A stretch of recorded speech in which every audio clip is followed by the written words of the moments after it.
do one thing at a time, man. I don't usually show off my hair, eh?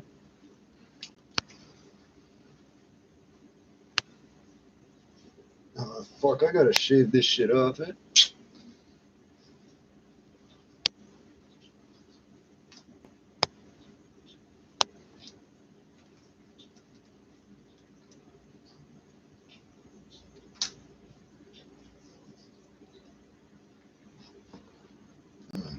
To that in a sec.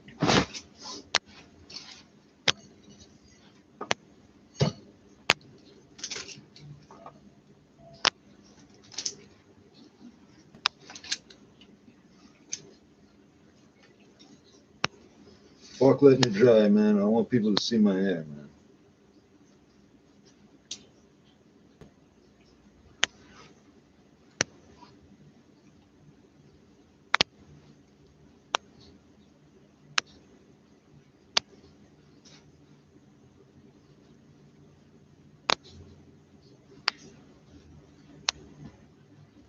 Oh, that's better.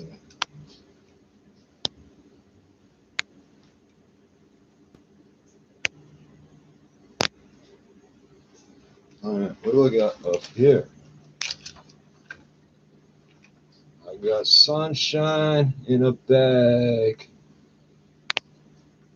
It's actually in a box, but that's neither here nor there.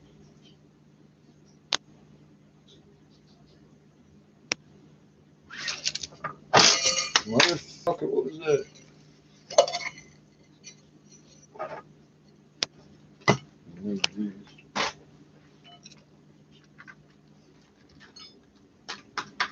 Nice, I get 2 splits out of that, pretty sure.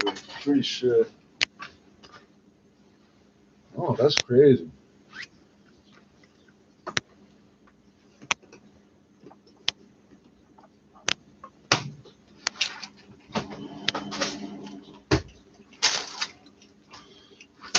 Fuck, what happened to my rig? Swedish climate activist Greta Thunberg making an appearance at a climate rally in Vancouver this afternoon when 15 young people announced their plans to sue the federal government over global warming. The event was billed as a post-election climate strike. The 15 young Canadians from across the country announced a lawsuit against the federal government alleging it contributed to climate change. The David Suzuki Foundation, a partner in the case, saying the young plaintiffs each allege they have suffered specific injuries due to the changing climate. Actress Felicity Huffman left a federal prison in California today where she served a sentence linked to the college admissions scandal. Felicity Huffman was released from FCI Dublin, where she spent 12 days as an inmate. Federal prosecutors had said prison was necessary because in prison there is no paparazzi. Everyone wears the same clothes and is subject to the same rules. Huffman was the first parent sentenced in the college admissions cheating scandal after she pleaded guilty to paying $15,000 so her daughter's SAT would be corrected. At sentencing, Huffman apologized to her daughter and to her husband, actor William H. Macy. She said, "I have betrayed them all." Aaron Katursky, ABC News. Coming up at 2:41, traffic and weather together on the ones. 6 a.m. news time, 2:39. Why did I wait so long? Our patients tell us that all the time at the Herzig Eye Institute. I'm Cherry Tab, co-founder of the Herzig Eye Institute. And Dr. Herzig and I want to ask you, why Poor rich people. You could finally be free from That's me, glasses, Richie Rich, the contacts, poor little even rich reading boy, eh? glasses. Google high definition vision. Learn about Herzig. I gotta put these Call in for something else. consultation. There's no charge. Afterwards, you'll say, "Why did I wait so long?" Look after yourself. Promise me. City streets northbound Dufferin at the 401. Only one lane is open because of construction. It is jammed from Lawrence, and in Newmarket, northbound Yonge is heavy from Mullock to Davis Drive due to construction. Now, the 680 News gas price update. Emperor predicts the price of gas will go up a cent at midnight to $1.18.9 a liter at most GTA stations. 680 news time, 2:40. With 6 fabulous showrooms in the GTA, customers know Brock Windows is the place to buy windows and doors. 1604, The 2004. best we've ever seen. See the Brock showroom near you and try before you I know buy. the name of the ship, Choose but I from the can't remember latest it. styles. We'll help you find the perfect fit from our huge selection of windows and doors, so you'll find something you love. We found exactly what we wanted. Ontario's largest window company. Come visit Brock Windows.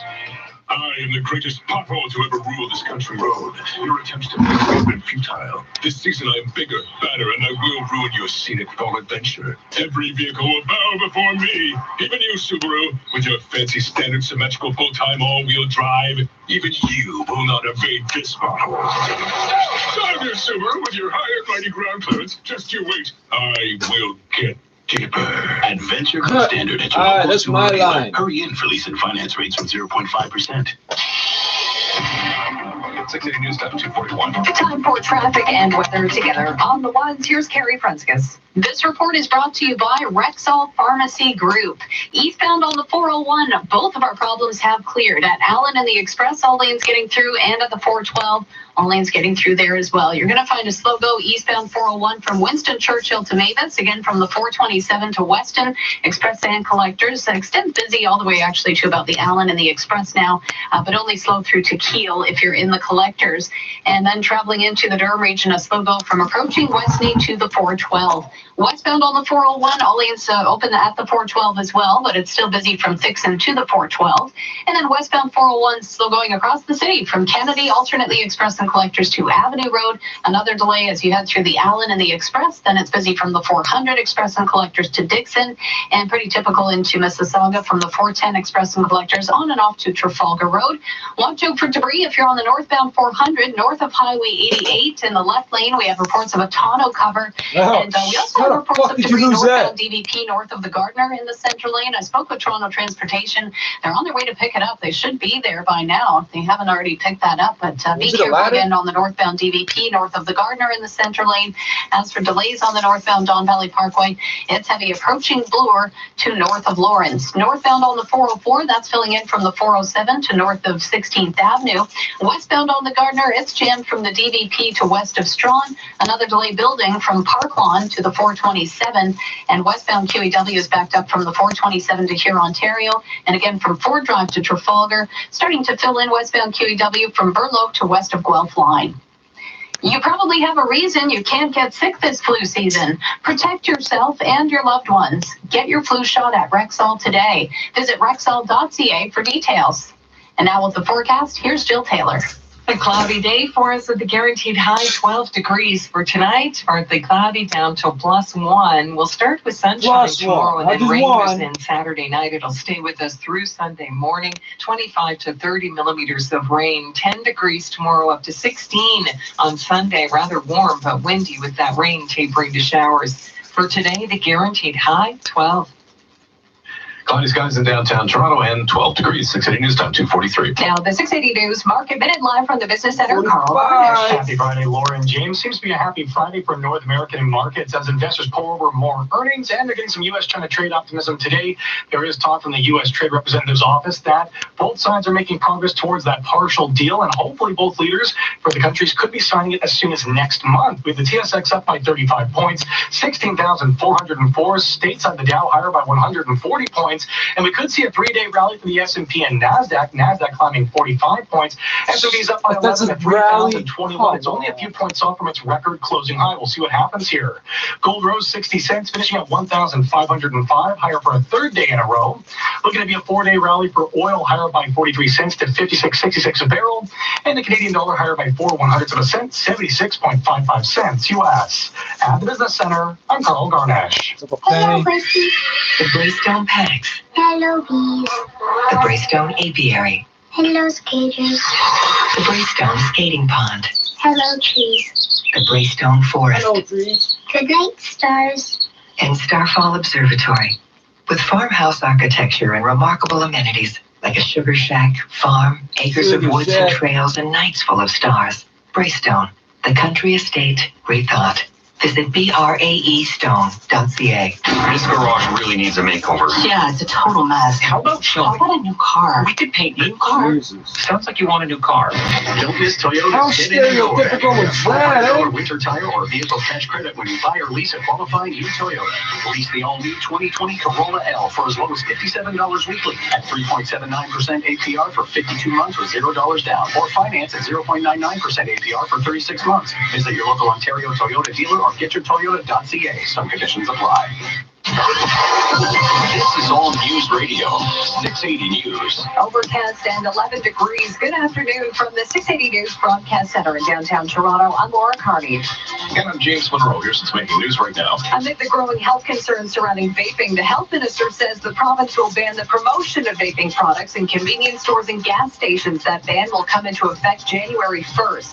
And the education minister facing more questions about a possible strike by the province's high school teachers. The teachers union calling the latest Ford government promise to cap class sizes at 25 instead of 28 effectively useless. Strike votes continue across the province. Wage also a main sticking point. Time now for 680 Sports. Sports brought to you by New Balance Toronto from Sportsnet 590 The Need a Fan. business Here's report. Alex Sotero.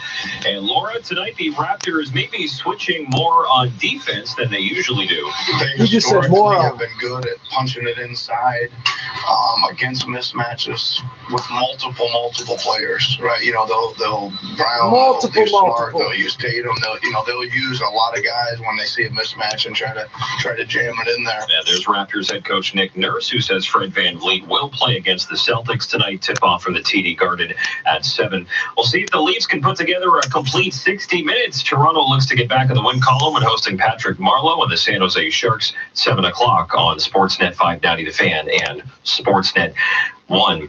Teams that have gone down 0-2 in the World Series have gone on to win it just 12% of the time, so the Astros have their work cut out for them tonight as they're in Washington for Game 3. Sportsnet will have that at 8 p.m. problems in the world you could be 20, studying. The You're studying CFL begins tonight with Calgary in Winnipeg. Sports at 15 and 45 past every hour or anytime on the home of Tim and Sid, now on TV and radio. Sportsnet 590 The Fan. 680 News Time, Listen up. 247. It's the size Shop of online Tupac when there's a Saturday. fit specialist right in your neighborhood. Hi, I'm Sean from New Balance Toronto. Shopping has changed, but great service never goes out of style. Visit a store, check out the latest products, and experience the New Balance difference. Our trained associates do more than just Need a damn business report. NB, watching how you stand and walk to determine a custom fit. Don't just guess. Find the right shoes the first time. 10% discount to all seniors shopping on the last Thursday of every month. There's more in store at New Balance Toronto, your fit specialist for 19 years. It's never too early to get ready for next cottage season.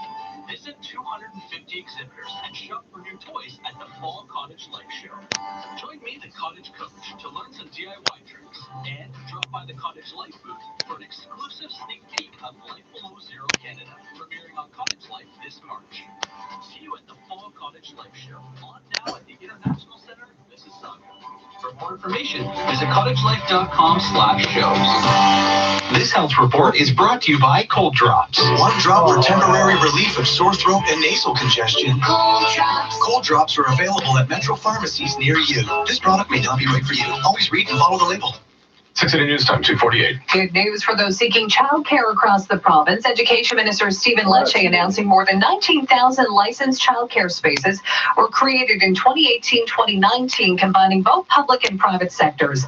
This is part of the province's plan to improve access to childcare for They've got them in Ontarians. places Earlier where the this kids year, that need them province can't announced it would access it. commit $1 billion over 5 years to create 30,000 new childcare spaces in schools across the province. Ontario also receiving over $145 million in funding from the federal government in 2018-2019 under the Canada-Ontario Early Learning and Childcare Agreement.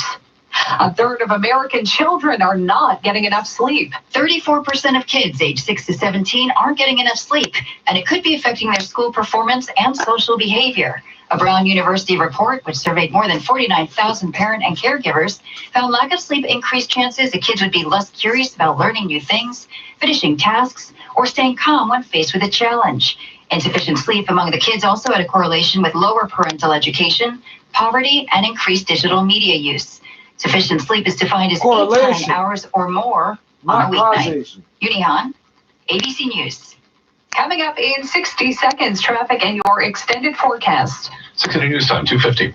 I've got to find a one-of-a-kind ring for a one-of-a-kind person. Well, I've got a one-of-a-kind diamond store. Yeah, right. All diamond stores are the same. I've seen them all. Not like this. Spence is a diamond experience. I want to hear what they found on the road. Okay, all of the The cases ladder? are open, Is it a and ladder? you can try I on heard the any tunnel ring cover. in the store. I've never seen that. And in those cases, there are over 2,500 ring styles to choose from. People think I'm tripping when I If say inspired, that you can shit. design your own ring, and the Spence Studio will create it. Now that's custom. So custom that your one-of-a-kind person will be the only one to ever wear her one-of-a-kind ring. From the studio to her finger. A perfect fit.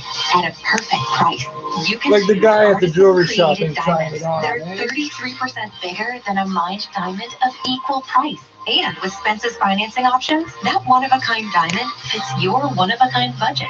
Yes. That's what she'll say. Inspired by love, imagined by you, created by Spence. In Scarborough, Vaughan, and Mississauga.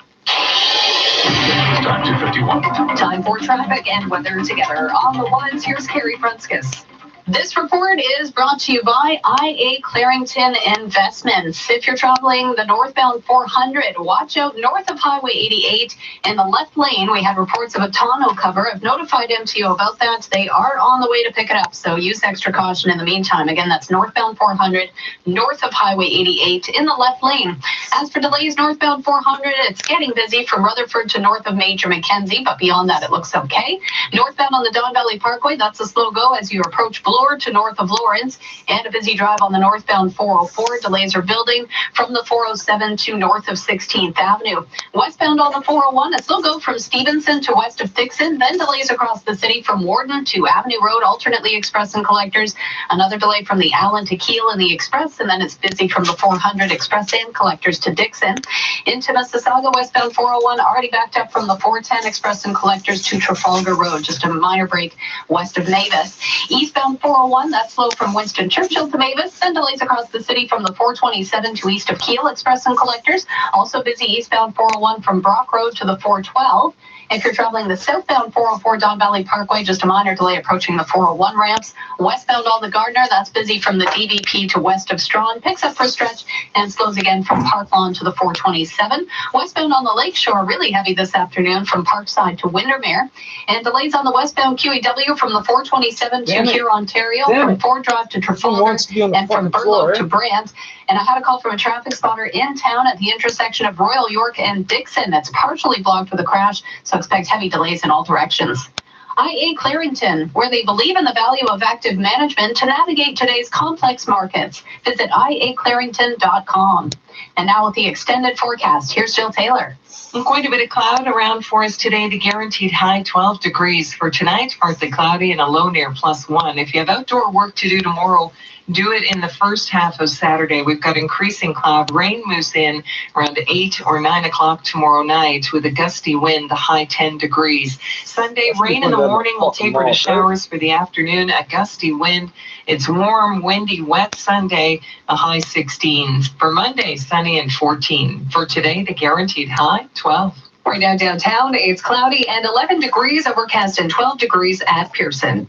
This extended forecast is brought to you by Walmart. Who's calling the shop this flu season? You are. Help protect your family with a flu shot from your local Walmart pharmacy. Subject to availability. No appointment necessary. Walmart Pharmacy, partnered with Apotex. Coming up at 3 o'clock, our Moen Qureshi will join us with the latest on the province announcing it will ban the promotion of vaping products in convenience stores and gas stations effective January 1st. 680 News Time 2:54.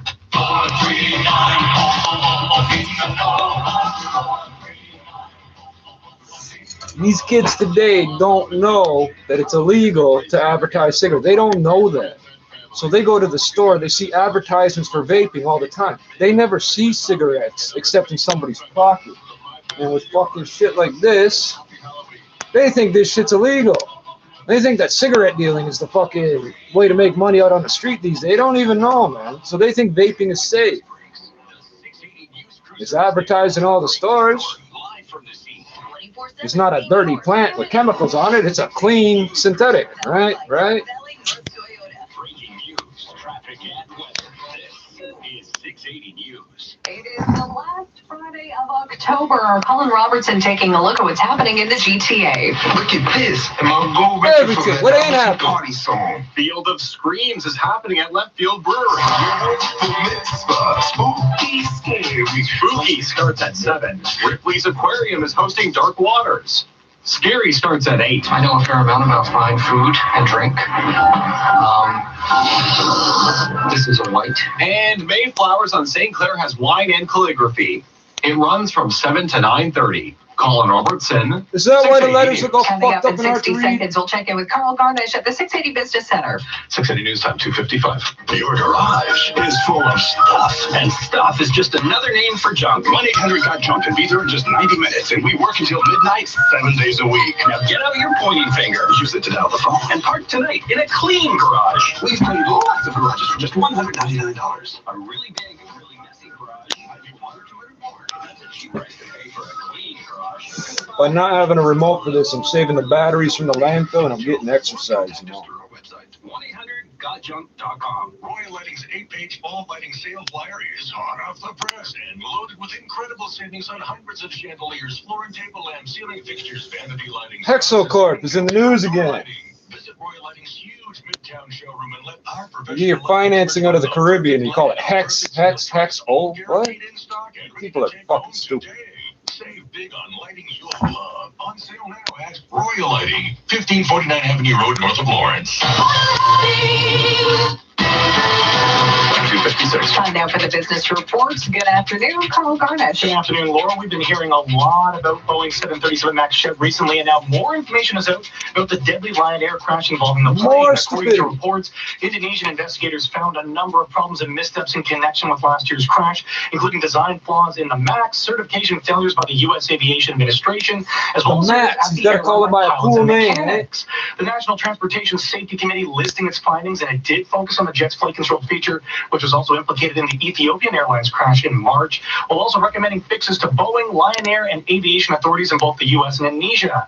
Now, these findings add to the pressures that the plane maker is already facing, as it is trying to return the MAX to the sky this year. Boeing is down by 1.5%, $339 to Notice it's in the business news. And coming to the end of It's not in international news, it's in the business news. Wall Street is moving higher, but we are still on a record closing high watch for the S&P. Business news. This is not the front page. This is the business U.S.-China Trade Fund. The Office of the U.S. Boeing Trade MAX Representative says crash. both sides are close to finalizing sections of the first phase of a trade deal, which could be signed when U.S. President Donald Trump and Chinese President Xi Jinping meet next month. Markets are also preparing for the latest interest rate decision from the U.S. Fed next week. They are expecting a third straight cut. The Dow is higher by 161 points. It could be a three-day rally for the S&P and NASDAQ. NASDAQ climbing 50 points, S&P up by 10. As for Bay Street, TSX higher by 36 points to 16,405.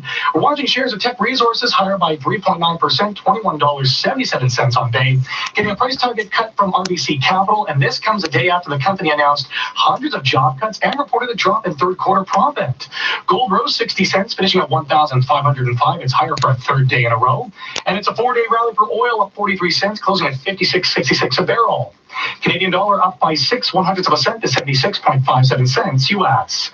The latest news is on the way at 3 o'clock at the Business Center. I'm Carl Garnish. Simply Smart Home makes it easy to own a Google Home Mini for free. Simply Smart Home is the #1 Google Nest Pro dealer in Canada. Simply Smart Home is giving. All right, we might as well give them the next 5 minutes, see if they got anything useful on the top of the hour.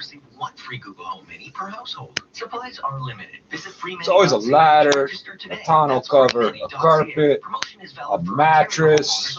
The shit flies out the back of the truck and people just keep going. Oh, fuck this, and they leave. At just 19, Babe Ruth hit his first professional home run. It happened during a game at Hanlan's Point on Toronto Island. It was the only home run Babe ever hit for a minor league team. Babe Ruth's career was amazing, but not as amazing as your ears. My foot looks like the damn camel pattern. I don't know if you're gonna see it clear on the fucking at this bit rate. This lighting. I look like a damn cow or a dog or something. Yeah, I don't think you can see it too clear. Conditions for Ripley's Aquarium of Canada. Save on your deep sea adventure at Ripley's Aquarium in downtown Toronto. Save $7 when you visit after 7 p.m. Tickets at Ripley'sAquariumofCanada.com. In Newmarket, it's mostly cloudy and 11 degrees. Milton, a few clouds and 12. In Guelph this hour, partly cloudy and 11 degrees. In Ajax, a few clouds and 11. And right now downtown, it is cloudy and 11 degrees. This is CFTR 680 News. 680 News time is 3 o'clock. #1 for breaking news, traffic, and weather. This is 680 News, Toronto. Here are James Monroe and Laura Carney. Good afternoon. It's Friday, October 25th. Here's what's making news this hour. The province is taking steps to make vaping less appealing to children by banning the advertising of vaping products at convenience stores I can't buy a chocolate or strawberry cigarillo. Ontario's education minister hits back at the teachers union, asking the players to focus on kids, not on themselves. Stephen Lecce says the union isn't willing to negotiate fairly. Canadians have elected more women to the House of Commons than ever before, but advocates say much more needs to be done to tackle sexist abuse and help women succeed in politics. If we have the same number of seats as the last election, and this it's a evening. 50-50 split both tribes, how can it be more this time than last Game time? 3 of the Fall Classic. Sports at 15. As the strike continues stateside, General Motors might finally be seeing the light at the end of the tunnel. The TSX is up by 32 points, Dow higher by 154. Business at 26. 680 News Time, 3:01. Traffic and weather together on the ones. Carrie Brunskas. This report is brought to you by Aaron Wood Ford. It's a slow drive on the westbound 401 as you head across the city. Delays from Victoria Park to Avenue Road, alternately Express and Collectors. Slows again from the Allen to Keele in the Express. Then it's busy from the 400 Express and Collectors to Dixon. Also seeing delays through Mississauga as you approach here Ontario on the Collectors to Trafalgar Road. And keep in mind there is no access to the westbound 401 from Dufferin. Those ramps to the west 401 are closed. That is all for long-term construction, so you got to keep that in mind. Eastbound on the 401, busy from Winston Churchill to Mavis. Again, from the 427 to east of Keele Express and Collectors into the Durham region is backed up eastbound 401 from Brock Road to about Dixon. Eastbound on the QEW, delays are building from approaching here Ontario to Dixie. Heading eastbound on the Gardner, that's slow as you head through that construction from York to the DVP. It's reduced to 2 lanes through that stretch. Northbound Don Valley Parkway, a heavy drive from Baby Bloor to north of Lawrence, and a slow go northbound 404 from the 407 to north of 16th Avenue. The Swap Your Ride sales event is on at Aaron Wood Ford. Save another $1,000 off the already low price. Swap your ride and save $1,000 at aaronwoodford.ca. And now with a look at the forecast, Natasha, are you dressing up for any Halloween parties this weekend? Nope, I'm not. Oh, You know what? I'm literally moving in a couple of weeks. So Why are I'm you packing. not That's telling all us I'm about doing the this weekend. flasher? No parties for me. Right now, it is mild out there, 12 degrees. Overnight, we're going to lose some of this cloud cover. We're down to a low of 2 degrees. And then some sun tomorrow morning, and enjoy it because we're going to cloud over in the afternoon with a high of 11. Rain on the way. It all starts Saturday evening. Overnight tonight, we're down to a low of 2 degrees. It is now 12 degrees at Pearson. 680 News Time, 3:02. Flasher and sexual assault, they ain't talking vaping market. Starting in January, the Ford government says it will ban the promotion of e-cigarette products in gas stations and convenience stores. 680's Momin Qureshi is speaking with the health minister and joins us live with more. Momin. Laura, just coming out of the minister's office at the Ministry of Health, went one-on-one with Christine Elliott to talk about the province's decision to put in these advertising bans beginning in January. She says this is something that she's been thinking about for several months, especially given some of the health problems we've been hearing about, not only in the States where some people have gotten ill and some have passed away believed to be from vaping, but also stories local, including one young man in London who had some serious effects from vaping. She says she doesn't think that this is the be-all, end-all, but she believes it is a good first step. I asked her why she thinks this particular ban will be effective. Well, making sure that young people aren't constantly faced with the ads that make vaping look very cool and very appealing is part of it. It's not the only step that we could take, but I think this is a very good first start. Why it tastes like candy. Concern here is when it comes to children, the numbers show Grown that men don't want to over the taste course candy. of 1 year, it almost went up 75% for vaping for teens between 16 and 19. She says something that a lot of people have brought to her attention, that she is also considering is these special flavors like chocolate and cotton candy, and how those are designed specifically to appeal to younger children, and whether the government should actually go ahead and try to implement a ban on those. So that is something that they are considering going forward. Reporting live, I'm Momin Qureshi. Ontario's education minister seems to be growing increasingly frustrated with the ongoing negotiations with the teachers union.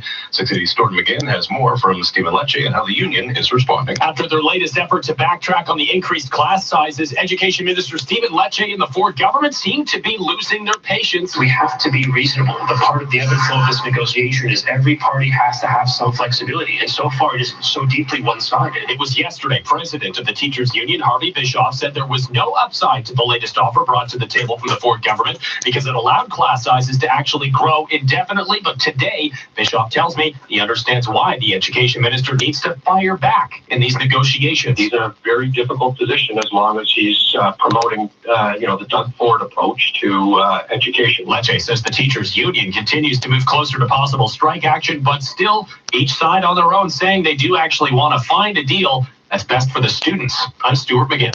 680 News Time 3:05. It's a historic day for the future of the waterfront. Today marks the official start of the Bathurst Quay project, a redevelopment of the underutilized area south of Bathurst and Queens Quay. 680's Mark Douglas is with the mayor and joins us live with more. Mark.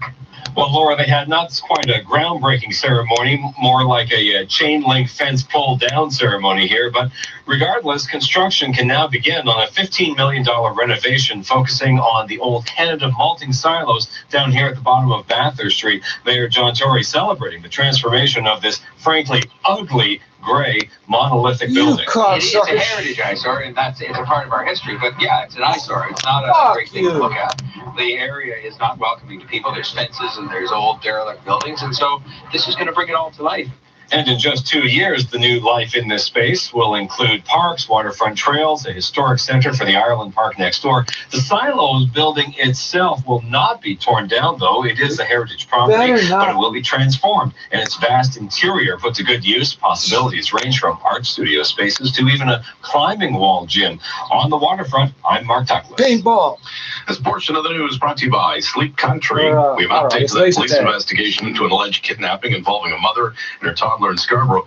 26-year-old Nathan Burke of Brampton facing 14 charges, including kidnapping, assault, threatening death, and weapons possession counts. It's alleged a woman and her 18-month-old child were abducted yesterday morning from the Silver Star Boulevard, Midland Avenue area, just north of Finch. They were found a short time later in Brampton. 15 young people have filed a lawsuit against the federal government claiming they have suffered specific injuries due to climate change. Experts say it's a tough case to argue, but at a rally in Vancouver outside federal court, one girl involved from Saskatchewan explained her reasons for the legal action. I am suing the Canadian government because I don't want to die before I even get a chance to live. They're going to inherit nothing. On Ottawa to stop conduct that violates their Charter of Rights and to implement a plan that reduces Canada's greenhouse gas emissions. Group of U.S. journalists have had enough of the term fake news. Here's our business editor, Chris McCusker. The Florida Pro chapter of the Society of Professional Journalists has decided to trademark the term in an attempt to stop the U.S. president from using it. And every time it is used, a cease and desist letter will be sent. Now, the application is not likely to get approval, but the organization is moving forward anyway in an attempt to get people to think about how they use the term. The news group has also set up a website to teach readers how to spot fake news at fakenewstm.com. At the Business Center, I'm Chris McCusker. Oh, so somebody else just needs to fucking register a name that has TM on it, was right? confronted when he made an appearance at a New York City club this We week. represent I've literally had nightmares TM.com. about Harvey Weinstein, which is why comedian Kelly, the voice of what sounded like a young man saying "shut up" in the back of the room, that was the most triggering experience I've had in a long time. Weinstein, he was out for a night of solace. Sherry Preston, ABC News, New York. Coming up in 30 seconds, latest problems on the streets. And That sounds weirder than saying nothing. Time 3:09. This is 680 News. Oh, honey. I don't have much to say about this Boeing Max. They put a computer on the plane to outsmart the pilot, and they didn't tell the pilots it was there.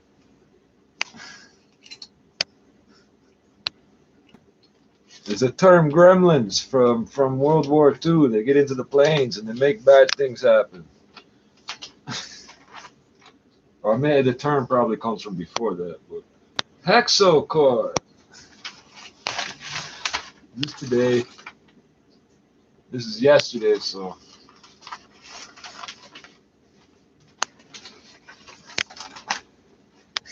I keep saying there's no money coming into these companies. They ain't making fuck up. So I don't know why parts of this interface will work and parts won't. I'm assuming I'm still online. I'm assuming I still have sound from this freaking indicator right, but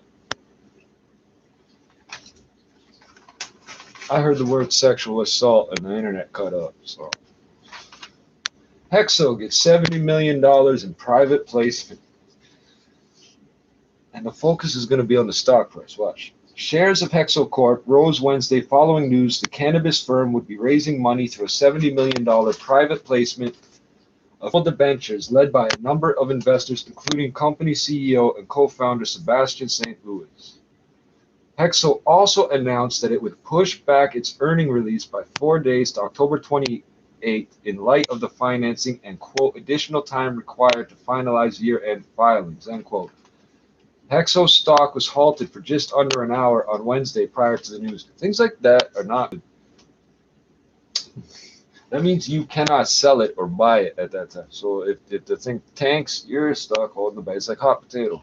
The proceeds of the private placement debentures, which are being issued at an interest rate of 8% and will mature in 3 years. How are you paying 8%, bro? Will be used for working capital and general corporate purposes, end quote, the company said in a statement. That's money they intend to just spend. The confidence in, quote, the confidence in Hexo Corp that this $70 million private placement demonstrates is a testament to the value the company is expected to bring to shareholders. Don't say testament in a corporate release, bro. Said St. Louis in the company's release. Besides St. Louis, board members Michael Munzar, Vincent Chiara, Natalie Burke, and co-founder Adam Myron are expected to participate in the placement. That's more bad news.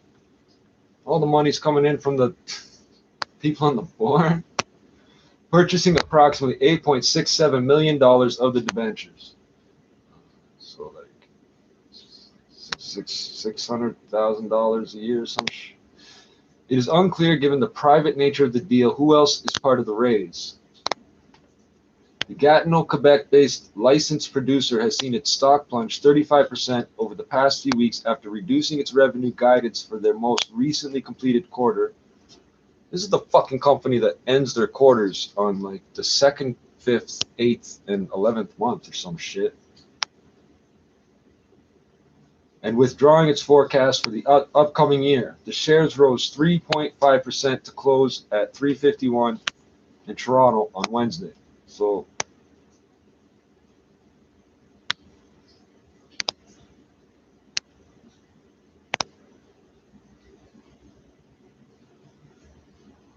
like, I can't light a fucking fire without fucking it up. Seriously.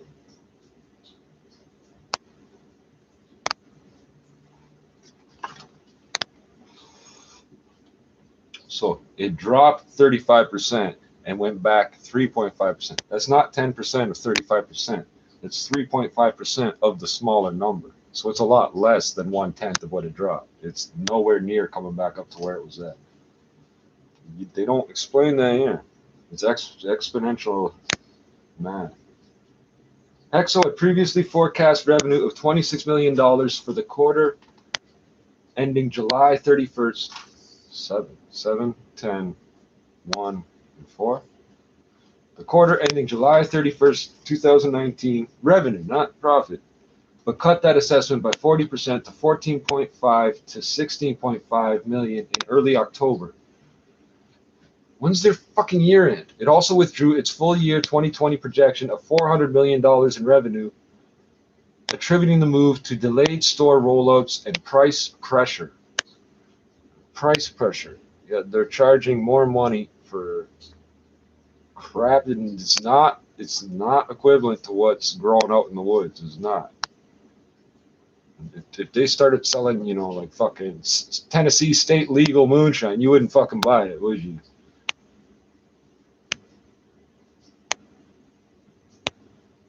Hexo is currently in the process. So hold on. 26 times 4 is only 100 million. They're expecting to go from 100 million to, it says, full year 2020 projection of 400 million. Business is just going to quadruple, but they can't make money right now. They're just going to open more stores, and somehow that's going to fix it. Hexo is currently in the process of turning a 2 million square foot former Sears warehouse in Belleville, Ontario into a cannabis facility that will be used primarily to package its products. The company also has a joint venture, right?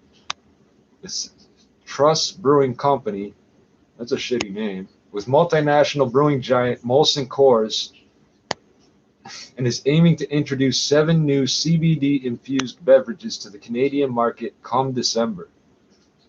And an attempt to draw consumers away from the illicit market, HEXO announced last week that it would be introducing a new line of cannabis products called, quote, Original Stash, that would be priced at $4.49 per gram, roughly equivalent to the price of a gram of weed on the black market.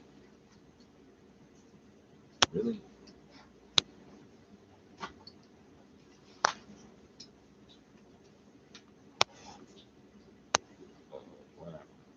Calculate right on the front page.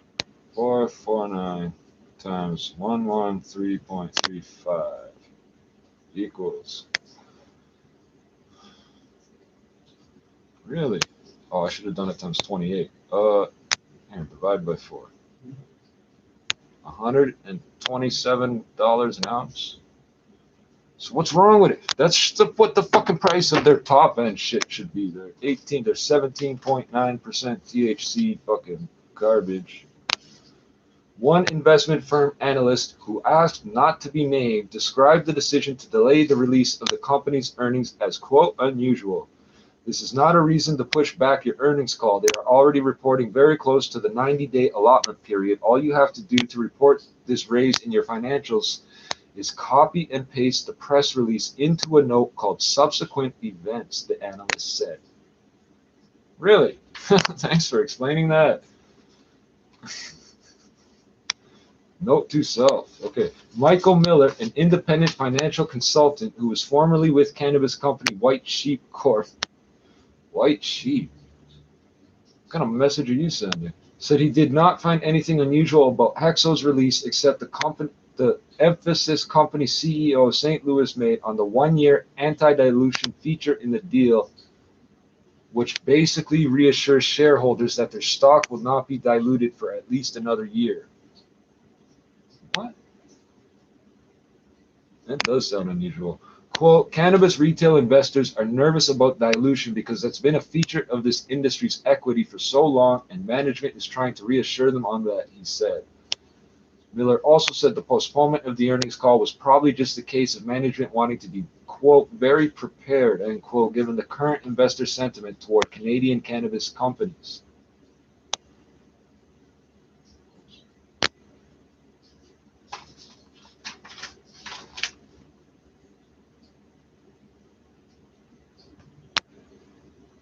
See, this thing in Canada, they're always telling us something just happened when it happened years ago. Things like that. It says, I know this don't make sense. It says Rogers slashes revenue forecasts. The introduction of unlimited data plans may have been met with consumer fanfare earlier this year, but the reality of life without overage charges could mean significant financial pain ahead for Canada's telecom giants, analysts say.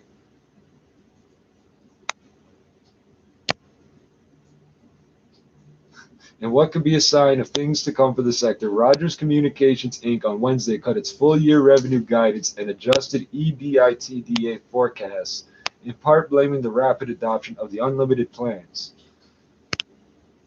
Well, I've been using unlimited internet since like 99. I've always been able to get unlimited internet. So, and Rogers' big business is wholesaling to retail resellers. All these little phone companies that just pop up, they're buying the service. Typically it's from Rogers. They're basically buying unlimited internet, and they're not paying what they're charging you. So, like, obviously, because the companies make money, right?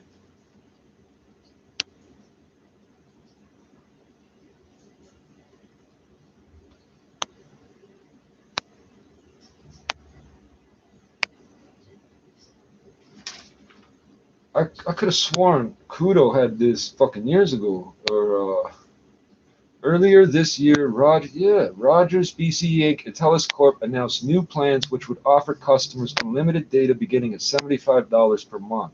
Customers would be able to access 10 gigabytes of data at full speed, and once they pass that plateau, they would be given additional access at lowered speeds instead of having to pay costly overage fees. I'm certain that people I know had phones that would do that. They would go over a certain point and then the internet would slow down. That's what they fucking told me.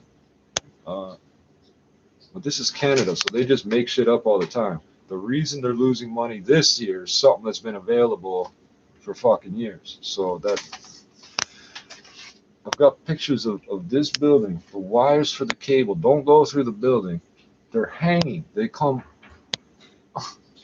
hang and go through people's windows and shit. This is how the actual fucking contractor installs this shit. They gotta send like crews of guys to this building every fucking time. And the only people that have cable here are getting special $10 a month plans. I don't know if they're getting subsidized by the government or what. But all these people keep showing me the bills and telling me that it's $9.99 a month to get the cable and whatever the fuck else internet shit they're getting from this company. You can't make money that way. You cannot make money that way.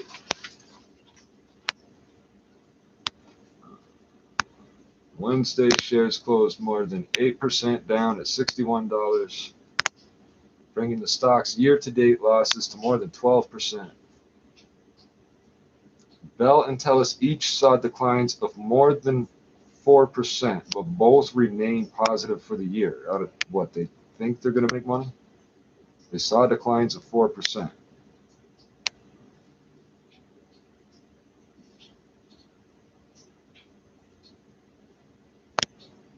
And remember, these towers are already installed. They don't have to go install a new tower every time they sell a cell phone.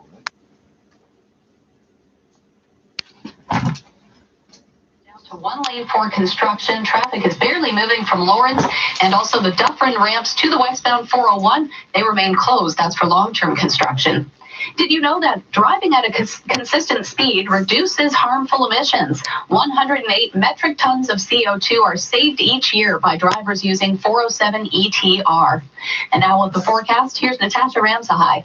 Okay, not bad now, but we do have some significant rainfall coming this weekend. Overnight tonight, we're actually going to clear out down to a low of 1 degree. So a frosty start to Saturday with a bit of sunshine in the morning, and then increasing cloud in the afternoon, a high of 11. Any outdoor activities you have to get done, please get them done tomorrow, because after about 8-9 p.m., that's when the rain starts. It will be heavy at times Saturday overnight. It looks like the heaviest at this point may actually be on Sunday morning, and total 2-day rainfall could be in the 30 to 50 millimeter range, could even be surpassing some record rainfall. It's gusty on Sunday as well, and wet. Warm as well, 16 degrees. Overnight tonight, we're down to a low of 1 degree. It is 11 degrees now at Pearson. Coming up the bottom of the hour, they've had enough. The province is taking some more steps to regulate the vaping market. Starting in January, the Ford government says it will ban the promotion of e-cigarette products in gas stations and convenience stores. We're speaking with the health minister straight ahead. 680 News Time, 3:23. Let's hear what this person has to say to about bring anything. beauty to life, your life.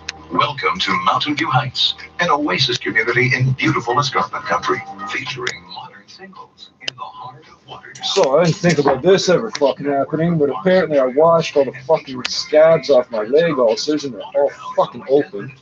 God damn. Savings of $300,000 to $600,000. Buy now. Only a few lots remain. Visit mountainviewheights.ca.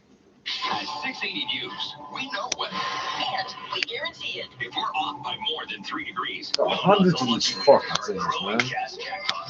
Now, get more chances to win each month and vacation better with Sunwing. Enter in October for your chance to win an all-inclusive vacation for 2 to the Royalton Antigua Resort and Spa. Relax in the island's only overwater bungalows with infinity plunge pools. And be sure to soak up the sun on one of Antigua's most spectacular beachfronts. Enter the 680 News weather guarantee with Sunwing and Royalton Luxury Resorts at 680news.com.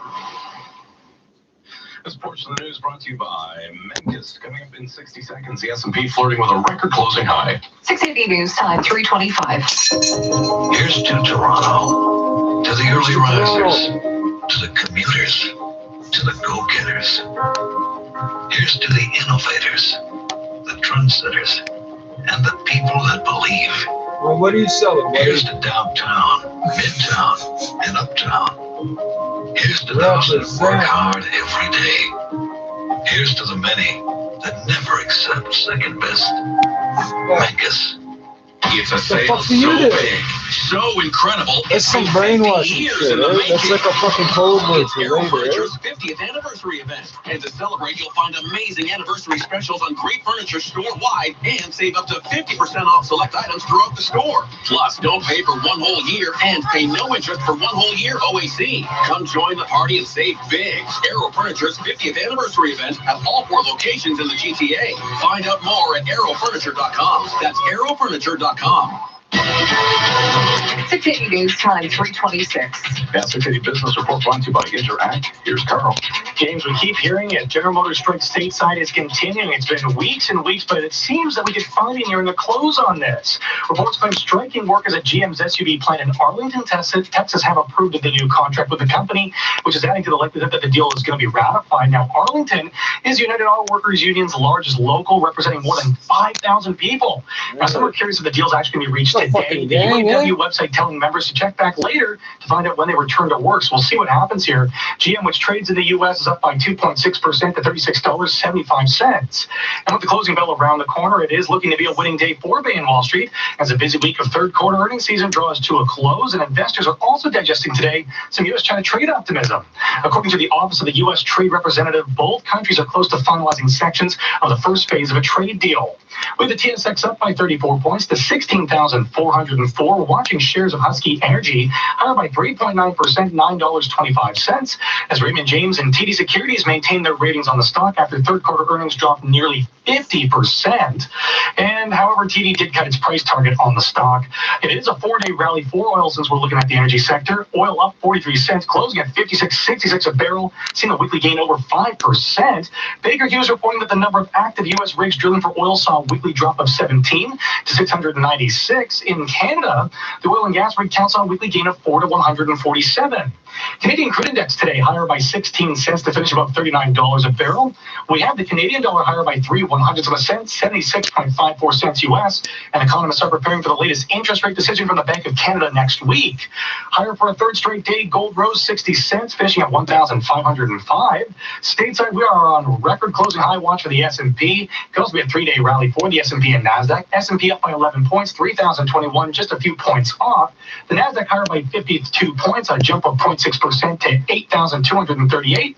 And as for the Dow, it's higher by 167 points, 26,972. The latest news is on the way at 3:30 at the Business Center. I'm Carl Garnash. Interac is always innovating and evolving to help more Canadian business owners thrive. We help coffee shops, burger joints, yoga instructors,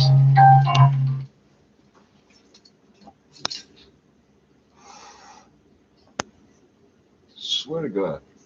So this is here. Alleged flasher in Bloor West Village prompts public safety alert. They haven't mentioned it once.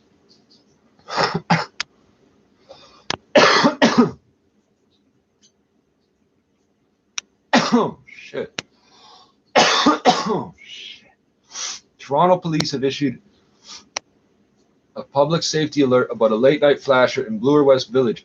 It's alleged that over the past 2 months, during the overnight hours, a man exposed himself in the Jane Street and Bloor Street West area. Okay, that's further west than here. It's not far, but it is further west than here. The man is described as white, 30 to 50 years old, between 6 foot and 6'4" in height. That's a bit of a range there, eh? With a thin build and light hair. He was wearing dark shoes, a dark gray hoodie, and dark shorts, a dark gray hoodie, and black shoes. Police said he was seen driving a red 4-door hatchback.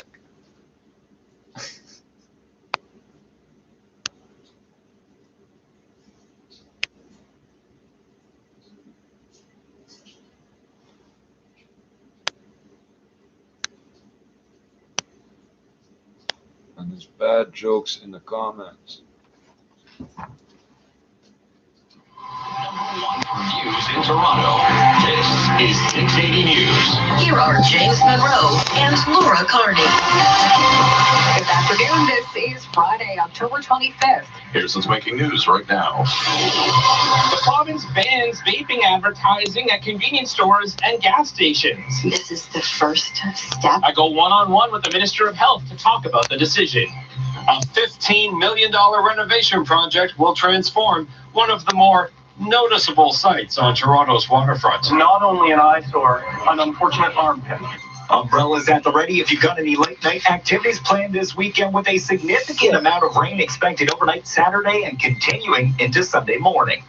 Fred VanVleet gets the green light. He'll play tonight in Boston. Leafs welcome in the Sharks. And can the Astros get on the board? Sports 45. Seriously, how high is this tech giant going to go? We'll tell you who hit another fresh all-time high. The S&P's floating with a new record closing high. The Dow's up by 170. TSX rising 39. Business at 56. Time 3:31. Time for traffic and weather together. On the ones, here's Carrie Prunskis. This report is brought to you by Walmart. Northbound on the 410 approaching Steeles, the HOV lane is blocked with a collision. Traffic is jammed from Derry, and then past that northbound 410, you're going to find a slow go from north of Steeles up to Williams Parkway. Northbound 427, that's heavy from the 409 to Finch, and delays northbound DVP 404 from approaching Bloor to north of Lawrence, and from north of Steeles to north of 16th Avenue. Eastbound 401, delays are building through James Snow Parkway. Stills again from Winston Churchill to Mavis. Then it's a heavy drive approaching the 427 to the 400 Express and Collectors. Also seeing delays from the Allen to Leslie, alternately Express and Collectors, and from approaching Brock Road out to Thixon. Westbound 401, not too bad through the Durham region, but busy across the city. Delays from Brinley to Kennedy and the Collectors. Then it's slow from Victoria Park to Bayview, alternately Express and Collectors. You get a bit of a break, and then it slows again from Yonge to Avenue, just in the collector lanes. But after that, westbound 401 is slow from the Allen and the Express, and from the 400 and the Collectors right through to Dixon. Also busy westbound 401 as you approach here Ontario and the Collectors to Trafalgar Road. Keep in mind, no access to the westbound 401 from Dufferin. Those ramps to westbound 401 are closed, all for construction. Walmart knows wellness. On October 26th from 10 to 2, receive a free blood sugar and blood pressure screening from your local Walmart pharmacist. This advertisement presented by Apotex. And now with the forecast, here's Natasha Ramsahai. All right, lots of cloud cover out there. I just don't like what I'm seeing on radar. There's a tiny little pocket of drizzle out through London, moving into Guelph, and it may edge into the West GTA here over the next couple of hours. So we may see a little bit of drizzle. Otherwise, we will gradually clear out the cloud tonight. It's a frosty night down to a low of 1 degree. Some sun tomorrow morning, cloudy in the afternoon with a high of 11. Tomorrow night, though, after 8, 9 p.m., a super soaker. Lots of rain on the way. Tonight, we're down to a low of 1 degree. It is now 11 degrees at Pearson. 680 news time, 3:33. Starting in the new year, you will no longer see ads for vaping products in convenience stores and gas stations in the province. It's in a bid to prevent youth from being exposed to the addictive habits. 680's Momin Qureshi when speaking with the Health Minister and joins us live from Queen's Park. Momin.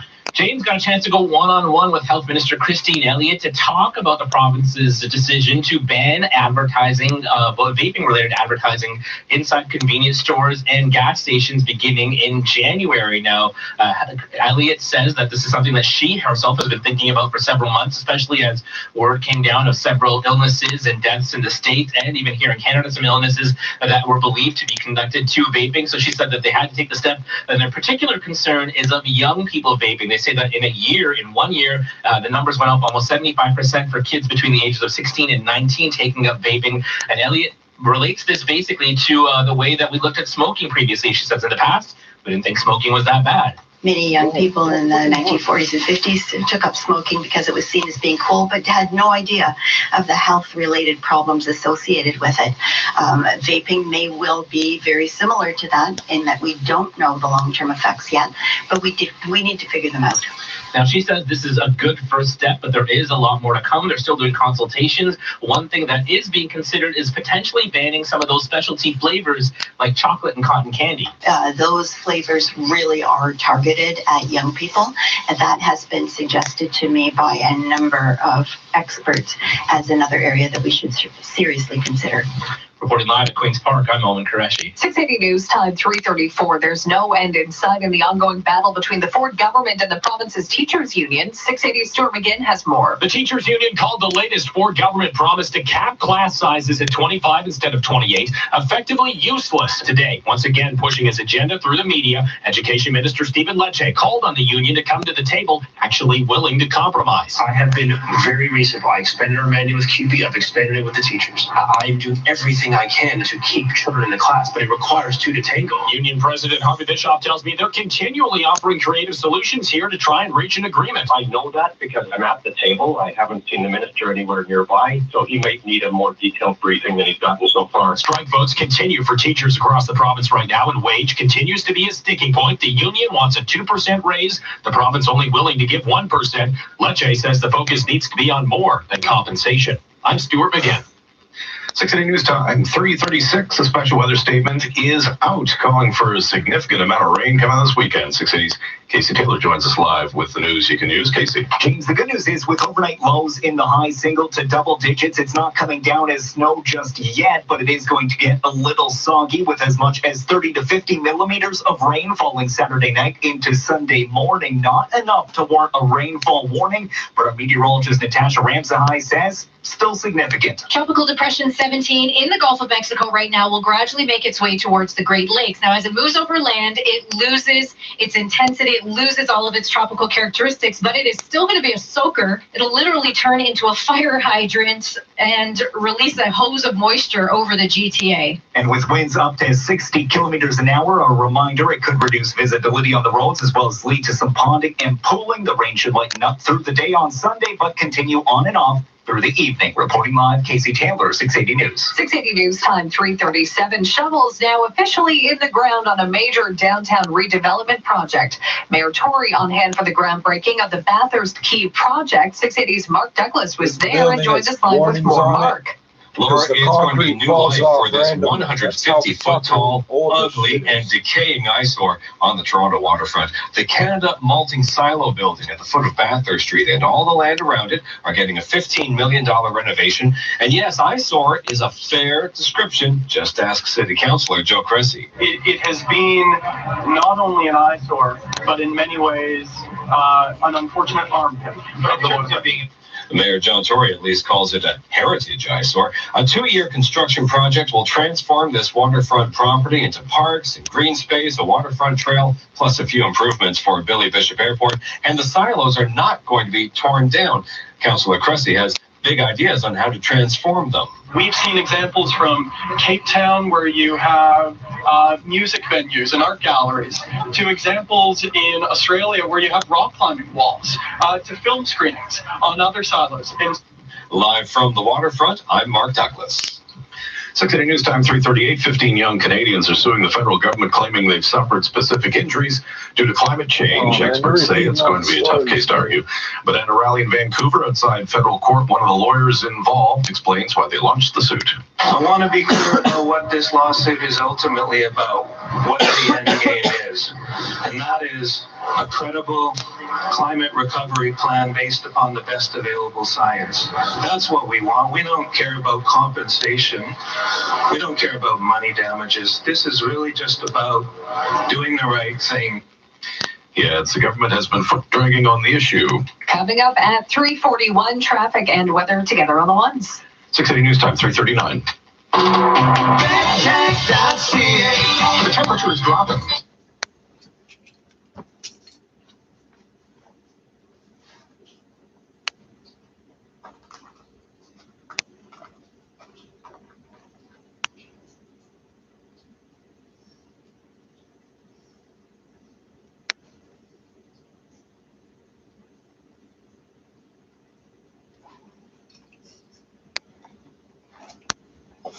I'm just going to read this. Trade Minister Jim Carr, diagnosed with cancer, says spirits are high.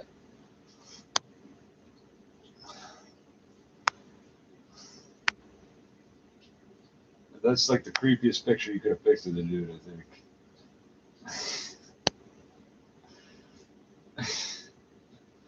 Liberal MP Jim Carr, a federal minister described by peers and rivals alike as hardworking, genuine, and a quote, always awesome colleague, announced Friday that he has been diagnosed with a form of blood cancer. Carr, who served as Natural Resources Minister and International Trade Minister during Prime Minister Justin Trudeau's first mandate, said in a statement that he has begun treatment for the disease, which has also affected his kidneys.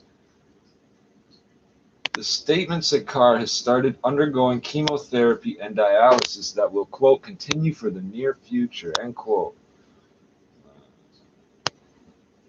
J'ai émis cette déclaration aujourd'hui. I issued the following statement today, and there's a link to a picture I don't see, so I'm not going to click on it because I don't care. During the campaign, Carr experienced what he called flu-like symptoms, which prompted a call to his doctor and a round of routine blood tests.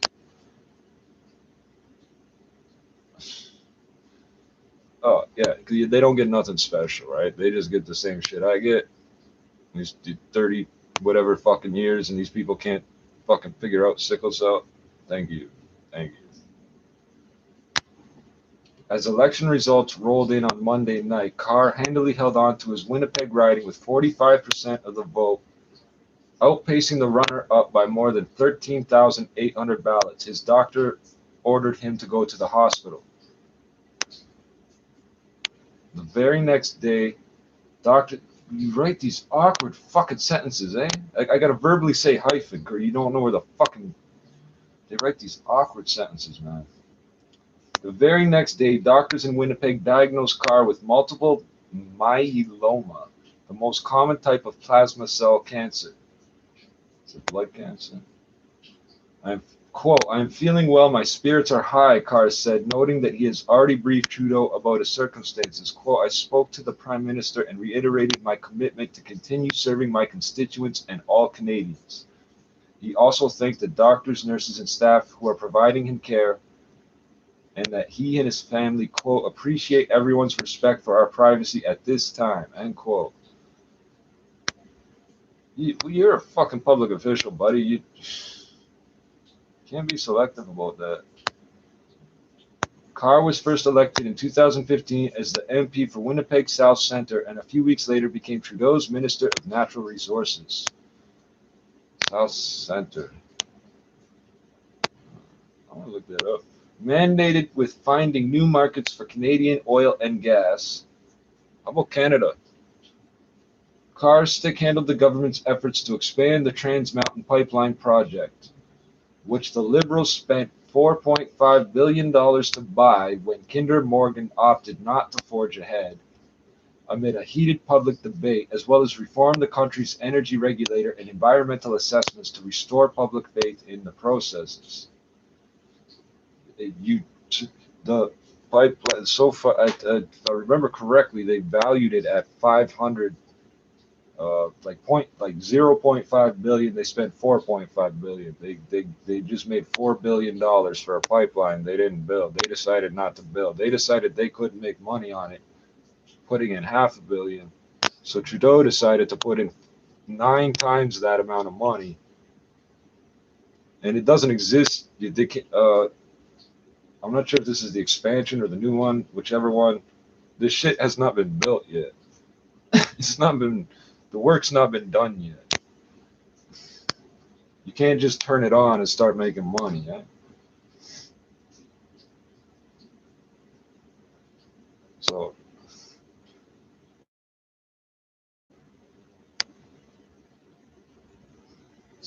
that's the idea. You could reform the country's energy regulator and environmental assessments to restore public faith in those processes is kind of ridiculous. Quote, these are interesting times. Oh, they are, though. These are interesting times, and they're important times. The former CEO of the Business Council of Manitoba told the Canadian press shortly after his appointment to cabinet 4 years ago.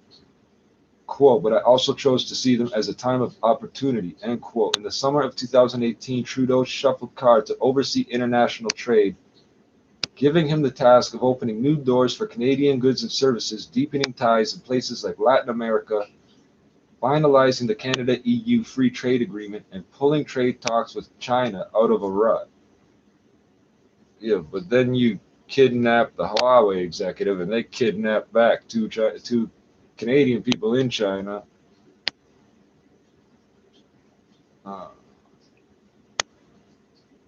I don't know how choppy that really is.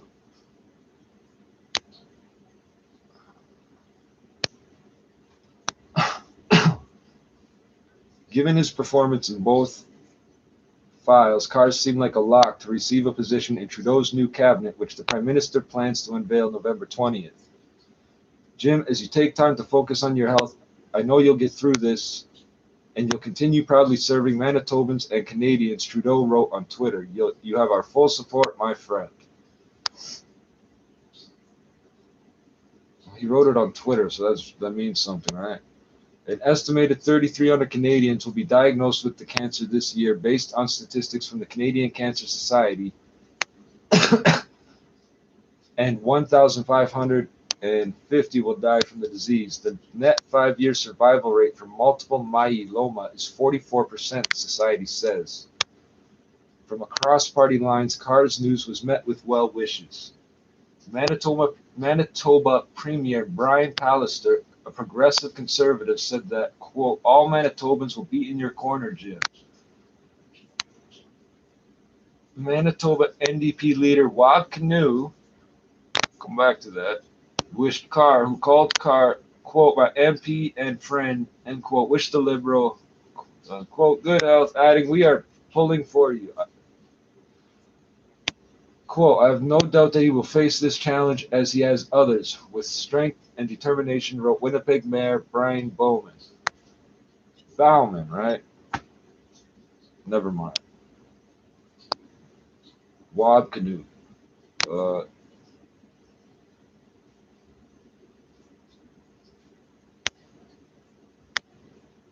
You can look that one up. I'm not going to tell you where to look it up, though.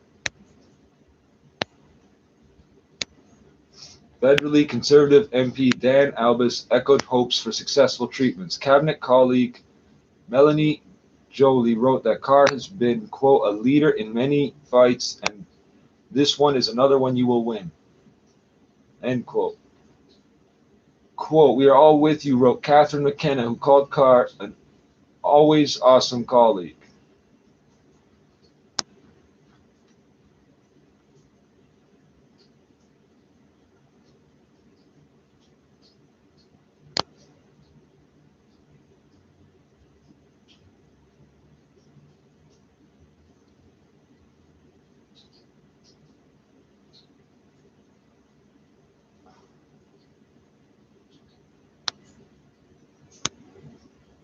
They erased some of the comments, so I can only guess at the replies how fucking foul the comment might have been.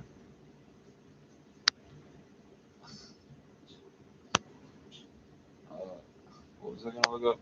The fucking where that Winnipeg South Center, right? What the fuck is it? There it is. I'm not even joking. I want to know what neighborhood that is.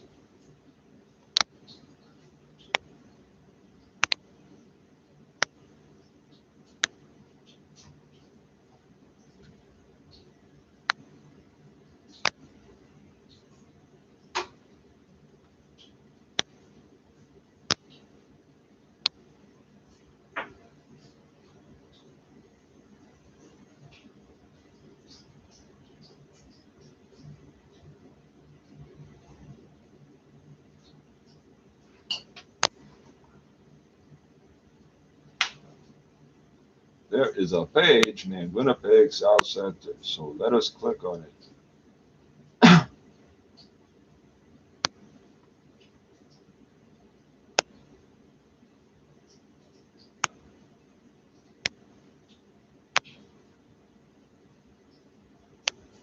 Show me where the fuck it is on a map, man. No, your map fucking sucks, eh?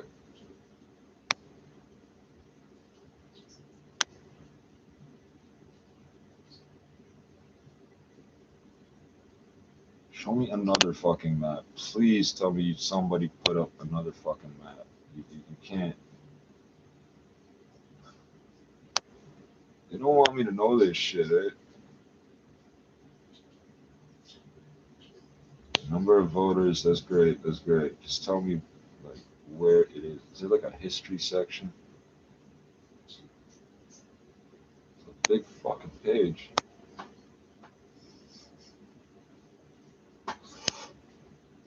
"1988 Canadian federal election." Well, I know I was not looking at that.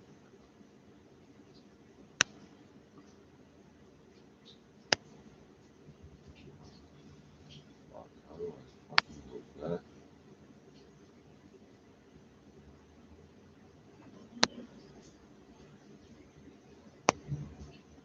I'm gonna start over.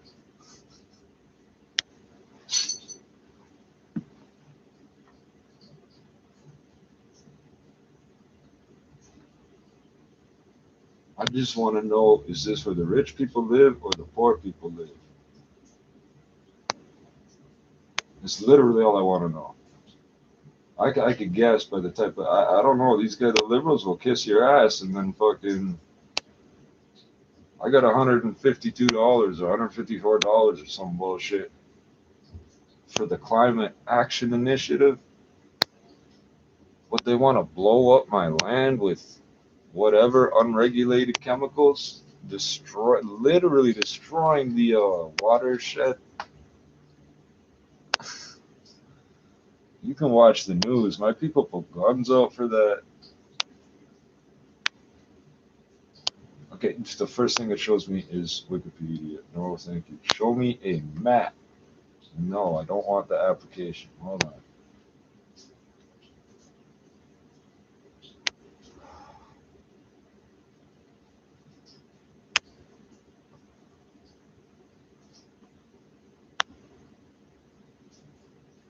Boundaries description. Thank you. Uh-oh. What just happened? Oh, it's maybe.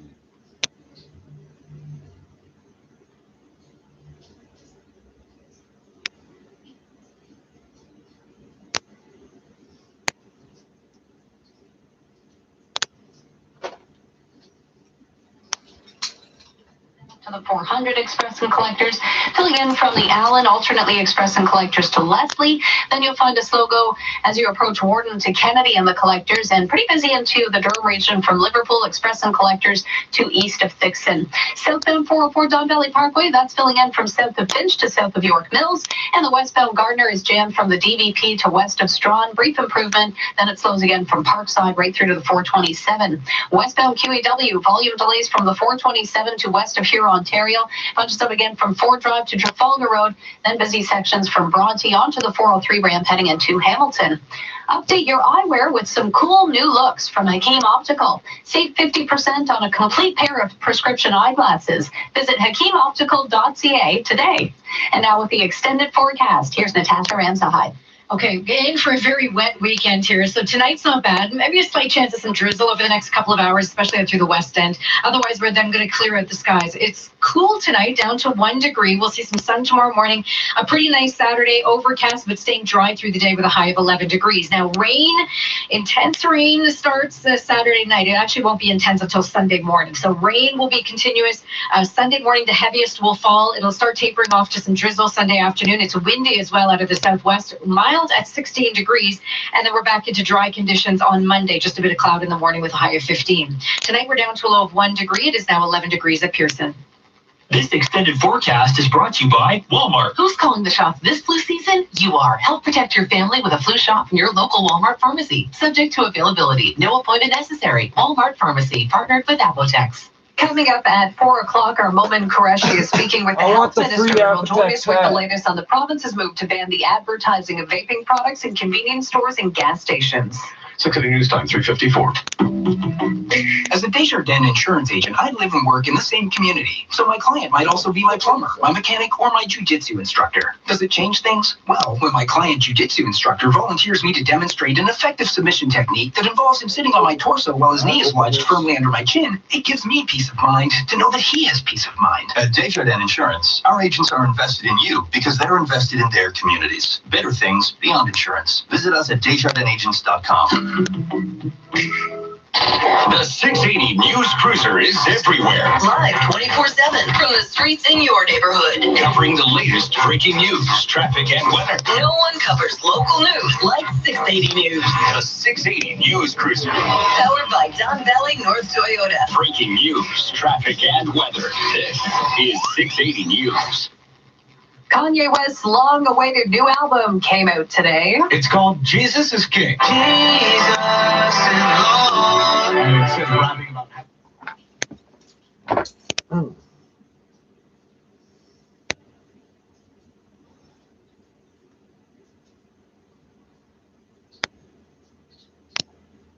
Oh shit, I should have gone back. Fucking unicorns? Is that a fucking unicorn?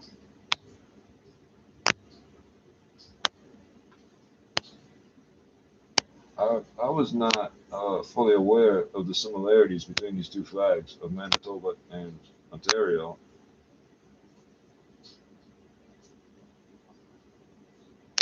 Coat of arms appears to have a goddamn unicorn. It's got a fucking unicorn on it. Oh shit.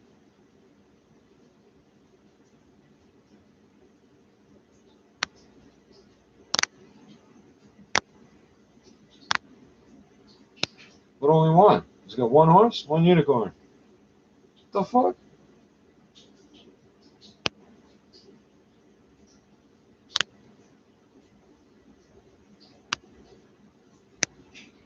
I'm not even fucking joking. The coat of arms of Manitoba. No, somebody somebody edited that and put that up there. There's a fucking unicorn on there.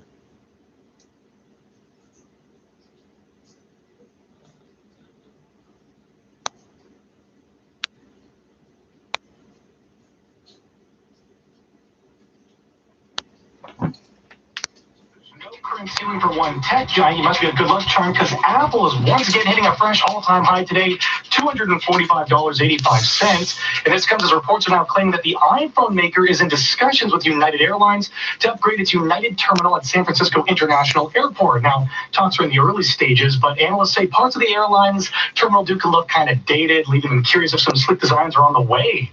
Apple is currently higher by 0.9% to $245.83, so close to another fresh all-time high here. United Airlines up by 1.4% to $91.15. And as we approach the closing bell, it is looking to be a winning day for North American markets, and we are still on S&P record closing high watch here. It's not far off as we cap off one of the busiest weeks of the third quarter earnings season. We also got some U.S.-China trade optimism today, and according to the Office of the U.S. Trade Representative, the world's largest economies are now close to finalizing some sections of the Phase 1 portion of a deal. Markets are also hopeful that it will be signed by U.S. President Donald Trump and Chinese President Xi Jinping as soon as next month. On Wall Street, the Dow is higher by 162 points, 26,968. Could be a three-day rally for the S&P and NASDAQ. S&P climbing 12, 3,023. We'll see what happens. NASDAQ higher by 57, 8,242. As for Bay Street, TSX up 35 points to 16,404. Shares of Shaw Communications higher by 88 cents to $25.79, reporting higher fourth quarter revenue but lower profits.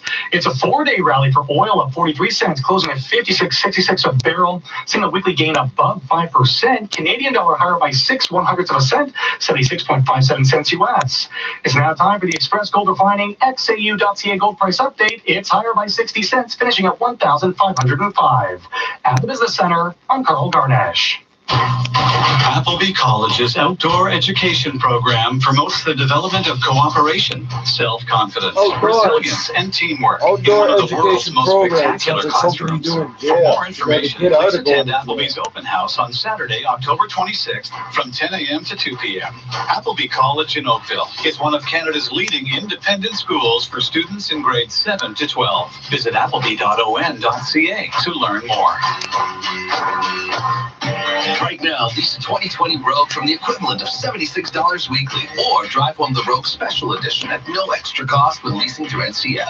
Loaded with standard features like heated leather steering wheel, 17-inch aluminum alloy wheels, dual-zone climate control, Apple CarPlay, and more. Plus, get a $750 winter tire credit. Offer ends October 31st. Visit ChooseNissan.ca or your Nissan dealer. I need to know where it is in North America. I need to know where the fuck it is in the fucking neighborhood. Jesus Christ. Now, 680 News regional weather conditions for Ripley's Aquarium of Canada. Save on your deep sea adventure at Ripley's Aquarium in downtown Toronto. Save $7 when you visit after 7 p.m. Tickets at ripleysaqaquariumofcanada.com. In Guelph, a few clouds and 11 degrees. Hamilton, overcast and 11. In Vaughan, it's partly cloudy and 11 degrees. And right now downtown, cloudy and 11. This is CFTR 680 News. It's 4 o'clock. Number one for breaking news, traffic, and weather. This is 680 News, Toronto. Here are James Monroe and Laura Carney. Good afternoon. It's Friday, October 25th. Here's what's making news this hour. As of January, vaping advertising is banned in convenience stores and gas stations. The time for action is now. I speak with the health minister to find out why. It takes two to tango. Word from the province's education minister as he calls for the teachers' union to be more willing to work together in contract talks. Watch the face paint if you're heading out for a Halloween party this weekend. A late Saturday, early Sunday soaking in the forecast. Well, welcome to a busy Friday. Leafs playing tonight. Raptors playing tonight. And the World Series continues in Washington. Sports at 15. U.S.-China trade optimism giving a boost to North American markets today. The S&P just shy of a new record closing high. And one Canadian cannabis producer has its cost-cutting crosshairs on one of its facilities. Business at 26. 680 News Time, 4:01. Traffic and weather together at once. Christine Lagos. This report is brought to you by IA Securities. Those problems northbound on the 410 approaching Steeles have cleared, and now we're just left with a delay northbound 410 from the 407 to Williams Parkway. And if you're heading into downtown, it's starting to build on the eastbound Huey Gardner through third line from Winston Churchill to Dixie. There's a slowdown from Park Lawn to Parkside and from the Rogers Center to Cherry through that construction zone. On the westbound Gardner, it's now busy anywhere from the DVP off and on out to the 427, and it continues slow on the westbound QEW from the 427 to west of Huron, Ontario, Ford Drive to Trafalgar, and from Bronte to the 403 ramp. On the northbound 427, a delay from the 409 to Finch. Northbound Don Valley 404 is heavy going approaching Bloor to north of Lawrence and from Steeles to north of 16th Avenue. You'll find delays on the westbound 401 anywhere from Warden, alternately Express and Collectors to Dixon, west of the 427 Collectors, then slow west of the 410 Express and Collectors to Trafalgar. It's also busy from James Snow to west of Highway 25. Eastbound 401 delays through Milton through Mississauga. We have a slowdown approaching the 427 to the 400 Express and Collectors, Allen to Bayview Express approaching Bayview to Leslie and the Collectors. It's also busy in the east end, eastbound 401 from east of Liverpool Express and Collectors out towards Dixon. IA Securities advisors don't just build wealth for their clients, they build relationships. Learn more at iasecurities.ca. Your next report at 4:11, and now let's check the forecast. Here's Natasha Repsai. All right, not bad tonight. Overcast through this evening. Could even see a little bit of drizzle over the next couple of hours out through the west end. Otherwise, we're going to clear out tonight down to a low of 1 degree. That is very near freezing, so it is going to be a frosty start to Saturday. A bit of sun in the morning and cloudy in the afternoon with a lake breeze up to 30 kilometers per hour. Tomorrow's high 11 degrees, and then rain incoming. It all starts Saturday night. Sorry, bad news for your Halloween parties. Overnight tonight, we're down to a low of 1 degree. It is now 11 degrees at Pearson. 680 News Time, 4:03. Well, amid the growing concern surrounding vaping, the health minister now says the province will ban the promotion of e-cigarette products in convenience stores and gas stations in a bid to prevent youth from being exposed to the addictive habit. 680's Momin Qureshi was speaking to the health minister and joins us live from Queen's Park with more. Momin. Laura, Health Minister Christine Elliott says this is something she's been thinking about for several months, especially given all the word of health problems that were being suffered from vaping in the States and up here in Canada. So she's decided that now is the time to make a move. The time for action is now. This is the first step that we're taking, but I am looking at other issues that we may consider bringing into effect. So what could some of those other steps be down the line? The flavored vapes are an issue. The perhaps restriction of vaping products overall, maybe it should only be available by prescription if they're being used for smoking cessation. There are really a number of suggestions that have been made to us, and we're taking all of them seriously.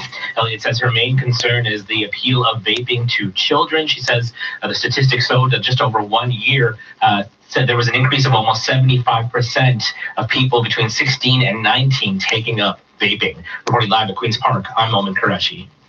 680 News Time, 4:04. The education minister facing more questions today about a possible strike by the province's high school teachers. Here's 680's Stuart McGinn. Teachers Union. Here was Education Minister Stephen Lecce today. Every player at the table needs to be a reasonable and constructive force to get a deal. The minister saying at the end of the day, he thinks these contract talks need to be about more than just compensation, with a 2% raise on the table from the union side. But union president Harvey Bischoff telling me there's still too many questions about yesterday's backtrack proposal on class sizes. Considering they put that on the table yesterday, it's remarkable that he's suggesting that compensation is the significant sticking point. The one and seemingly only thing the two sides are echoing, they want to avoid anything that negatively affects students, and they do want to find a deal. I'm Stuart McGinn. The provincial government is scrapping the idea of combining municipalities after a months-long review. The Tories announced in January they would look at amalgamating 82 lower-tier municipalities and 8 regional governments and Simcoe County. The review raised the possibility of merging some of those municipalities in a money-saving bid. But Municipal Affairs Minister Steve Clark says the review was clear. A top-down approach won't work, and municipalities should be allowed to decide what's best for themselves. 680 News Time 4:05. You might want to work an umbrella into your costume if you're heading out to a Halloween party this weekend. Maybe a little clockwork orange. A special weather statement's out calling for significant rainfall. Here's 680's Casey Taylor. Joins us live. Casey. James, blame it on Tropical Depression 17 in the Gulf of Mexico. Don't know what that is. It doesn't really matter, but it's coming our way. Expected to reach us overnight Saturday and into early Sunday morning. And that is when the rain could be heaviest. Our meteorologist Natasha Ramzahai says while it's not enough for a rainfall warning, it is still significant. Record rainfall for both Saturday and Sunday are going to be challenged from this system that is moving through on the weekend. This super soaker, if it drops more than 19 millimeters of rain on Saturday or more than 29.7 millimeters of rain on Sunday, we could be setting new rainfall records for those days. Anywhere from 30 to 50 millimeters expected over the 2 days soaking, but with an overnight low hovering around the 10-degree mark Saturday, hey, at least it's not snow. Reporting live, Casey Taylor, 680 News. 680 News Time 4:06. This news segment brought to you by Georgian Renovations. The future of a big part of the waterfront started today. It is the official start of the Bathurst Quay project, a redevelopment of the underutilized area south of Bathurst and Queens Quay. 680's Mark Douglas is with the mayor and joins us live with more. Mark.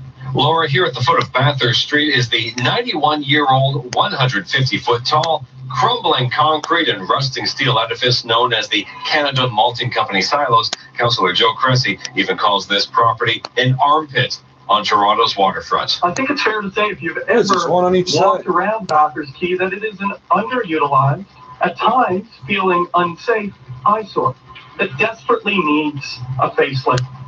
And that facelift is starting today, a $15 million 2-year renovation project to turn the silos and the land it's sitting on into green space and waterfront trails and more. Maybe even turn the silos themselves into art studio space or perhaps even a climbing wall. Mayor John Tory says no one really wanted to strip the site of its heritage designation and tear it all down. We tore down way too much of our city's heritage over time through lack of attention and lack of diligence. And I think that the last thing we need to do is to be taking the heritage designation off more things. We have too little of our history left. Live on the waterfront, I'm Mark Douglas. Brampton man facing more than a dozen charges related to the alleged kidnapping involving a woman and a toddler in Scarborough. It's alleged a woman and her 18-month-old were abducted yesterday morning. And that's from the Silver Star Boulevard, Midland Avenue area, just north of Finch. Witnesses told police they saw a man yelling at a woman around 7:30 yesterday and forcing her into the car. The mother-child found safe a short time later, 26-year-old charged with 14 counts. Toronto police have issued a public safety alert about a late-night flasher in Bloor West Village. It's alleged that over the past 2 months during the overnight hours, a man exposed himself in the Jane and Bloor Street West area. He's described as white, 30 to 50 years old, between 6 feet and 6'4" in height, with a thin build and light hair. He was wearing dark shorts, a dark gray hoodie, and black shoes at the time and was seen driving a red 4-door hatchback. Coming up in 30 seconds, latest problems on the streets and action at the pumps. 680 News Time 4:09. This is 680 News. Hi, I'm Jeannie Becker. For over 50 years, Georgian Renovations has been designing spaces you'll love. Jean Nathan, the company's president, wants me to pass on. Fucking, I think it was the former seat of York Council or some shit. It's been a strip club for fucking ever. And the original Parliament of Ontario or some shit is underneath a Porsche dealership. They discovered it before they built the dealership. They built the dealership anyway. So you can go buy a Porsche there and just stand on top of. It's under the ground. It's there. They could dig it up and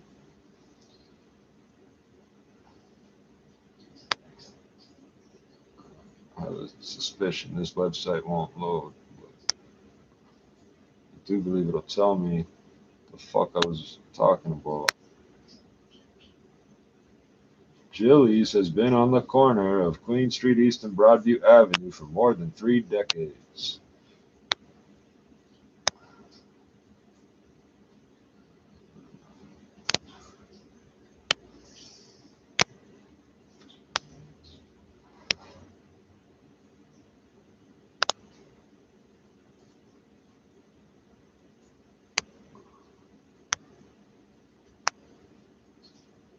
What fucking, how old is this article?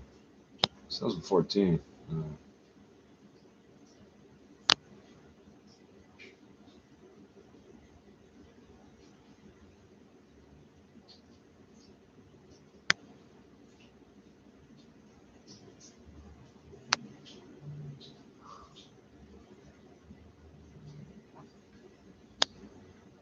It says 10 things to know or some shit. 5. It said 10. This one says 5. What the fuck? It does not tell me. Oh, how the fuck am I gonna find this?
a novel approach. Detectives have used the warrants for help with robberies, sexual assaults, arsons, and murders. Last year, federal agents requested the data to investigate a string of bombings around Austin, Texas.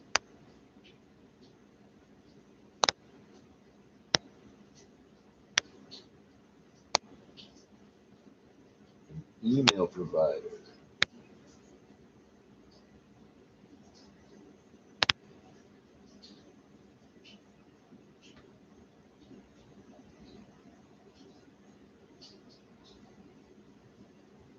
This is fucked up. The unknown suspect had left package bombs at 3 homes, killing 2 people when investigators obtained a warrant. They were looking for phones Google had recorded around the bombing locations. The specific data resulting from the warrants in the Austin case remains sealed. This illustration is based on the warrant's description of the process, but the dots do not represent actual phone locations. What? I don't see the illustration. After receiving a warrant, Google gathers location information from its database, Sensor Vault, and sends it to investigators with each device identified by an anonymous ID code.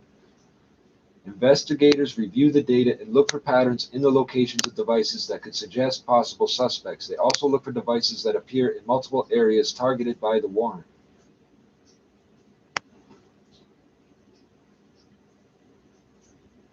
They can then get further location data on devices that appear relevant, allowing them to see device movement beyond the original area defined in the warrant. After detectives narrow the field to a few devices they think may belong to suspects or witnesses, Google reveals the name, email address, and other data associated with the device. I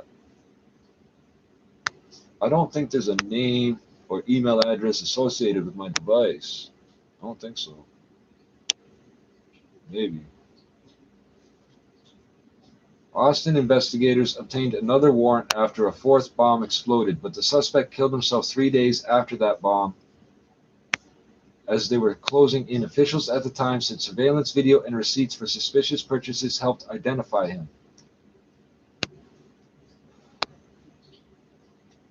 An FBI spokeswoman declined to comment on whether the response from Google was helpful or timely, saying that any question about the technique, quote, touches on areas we don't discuss, end quote. Officers who have used the warrants said they showed promise in finding suspects as well as witnesses who may have been near the crime without realizing it. The searches also may be valuable in cold cases. A warrant last year in Florida, for example, sought information on a murder from 2016. A Florida Department of Law Enforcement spokeswoman declined to comment on whether the data was helpful. The approach has yielded useful information, even if it wasn't what broke the case open, investigators said. In a home invasion in Minnesota, for example, Google data showed a phone taking the path of the likely intruder, according to a news report and police documents, but detectives also cited other leads, including a confidential informant, in developing suspects. 4 people were charged in federal court. According to several current and former Google employees, the Sensor Vault database was not designed for the needs of law enforcement, raising questions about its accuracy in some situations. Though Google's data cache is enormous, it doesn't sweep up every phone, said Mr. Edens, the California intelligence analyst. And even if a location is recorded every few minutes, that may not coincide with a shooting or an assault.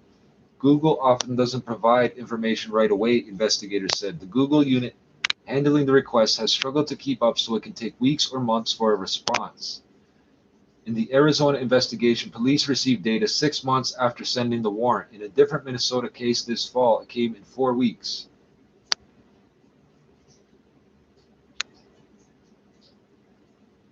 But despite the drawbacks, detectives noted how precise the data was and how it was collected, even when people weren't making calls or using apps. Both improvements over tracking that relies on cell towers. It shows the whole pattern of life, said Mark Bruley, the deputy police chief in Brooklyn Park, Minnesota. Minneapolis. That's the state, right? where investigators have been using the technique since this fall. That's the game changer for law enforcement. A trove of data. Location data is a lucrative business, and Google is by far the biggest player, propelled largely by its Android phones. It uses the data to power advertising tailored to a person's location, part of a more than $20 billion market for location-based ads last year. I don't think I've ever seen a location-based ad. I mean, they know I'm in Toronto sometimes, but if I type in weather, I get some fucking butt-fuck town up north. I have to type Toronto weather.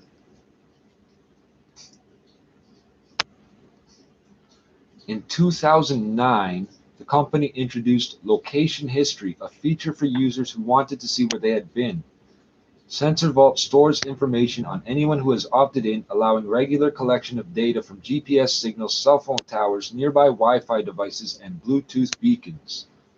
People who turn on the feature can see a timeline of their activity and get recommendations based on it. Google Apps prompt users to enable location history for things like traffic alerts. Information in the database is held indefinitely unless the user deletes it. Yeah, but what if they delete it and they just delete their copy of it?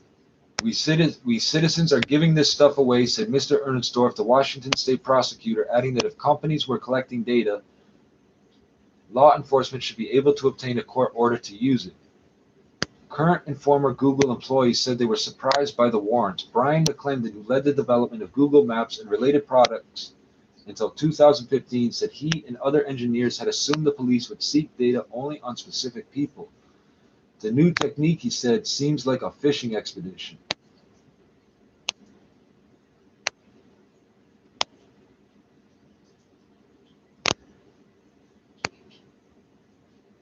Uncharted legal territory. The practice raises novel legal issues, according to Oren Kerr, a law professor at the University of Southern California and an expert on criminal law in the digital age. One concern, the privacy of innocent people scooped up in these searches. Several law enforcement officials said the information remained sealed in their jurisdictions, but not in every state.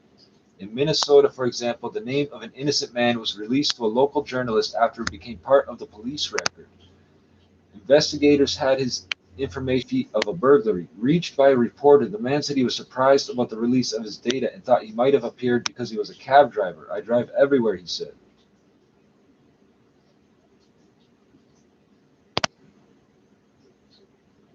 These searches also raise constitutional questions. The Fourth Amendment says a warrant must request a limited search and establish probable cause that evidence related to a crime will be found.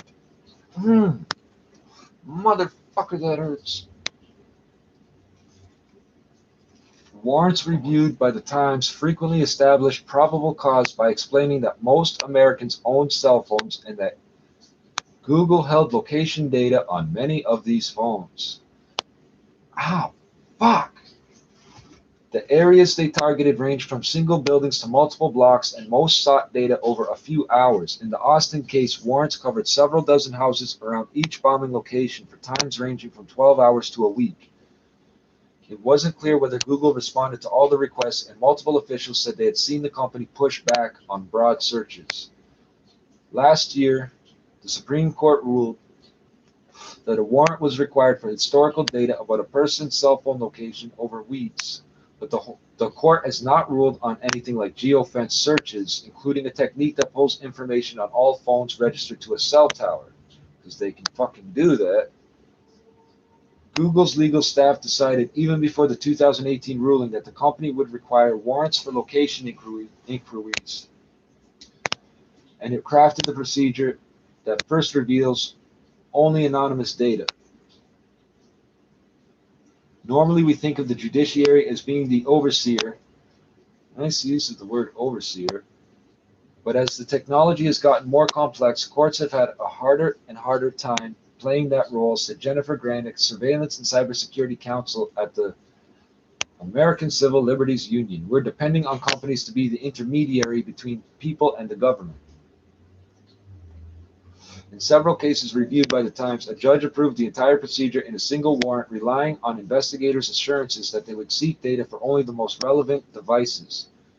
Google responds to those orders, but Mr. Kerr said it was unclear whether multi-step warrants should pass legal muster. Fucking hell, man. My leg is breaking the fuck out. Some jurisdictions require investigators to return to a judge and obtain a second warrant before getting identifying information. With another warrant, investigators can obtain more extensive data, including months of location patterns and even emails.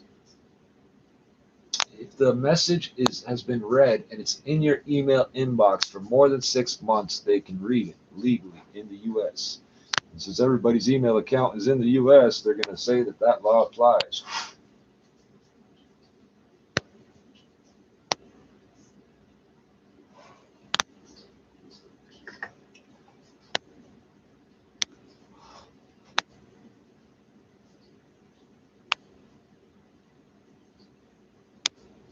Investigators in Arizona have never publicly disclosed a likely motive in the killing of Joseph Knight, the crime for which Mr. Molina was arrested.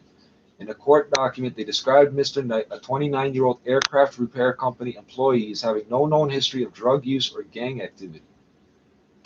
Detectives sent the geofence warrant to Google soon after the murder and received data from 4 devices months later. One device, a phone Google said was linked to Mr. Molina's account, appeared to follow the path of the gunman's car as seen on video. His carrier also said the phone was associated with a tower in roughly the same area, and his Google history showed a search about local shootings the day after the attack. Wow, that's fucking considered incriminating? I fucking read all the shootings and shit that are local to me. I want to know. After his arrest, Mr. Molina told officers that Marcos Gaeta, his mother's ex-boyfriend, had sometimes taken his car. The Times found a traffic ticket showing that Mr. Gaeta, 38, had driven that car without a license. Mr. Gaeta also had a lengthy criminal record. While Mr. Molina was in jail, a friend told his public defender, Jack Litwack, that she was with him at his home about the time of the shooting. She and others provided text and Uber receipts to bolster his case. His home, where he lives with his mother and 3 siblings, is about 2 miles from the murder scene. Mr. Litwack said his investigation found that Mr. Molina had sometimes signed into other people's phones to check his Google account. That could lead someone to appear in 2 places at once, though it was not clear whether that had happened in this case.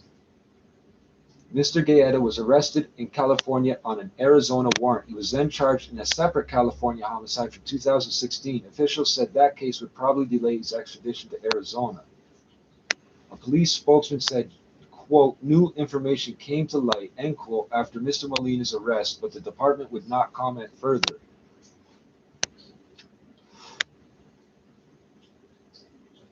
Months after his release, Mr. Molina was having trouble getting back on his feet. After being arrested at work, a Macy's warehouse, he lost his job. His car was impounded for investigation and then repossessed. The investigators, quote, had good intentions, end quote, in using the technique, Mr. Litwack said, but he added, quote, they're hyping it up to be this new DNA type of forensic evidence, and it's just not.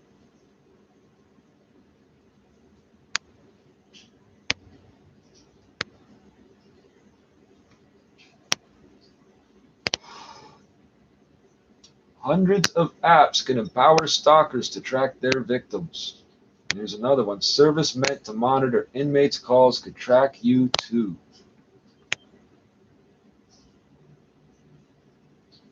This is fucking deep shit. What do you mean track inmates' calls? They're not supposed to be using nothing but those payphones. Fucking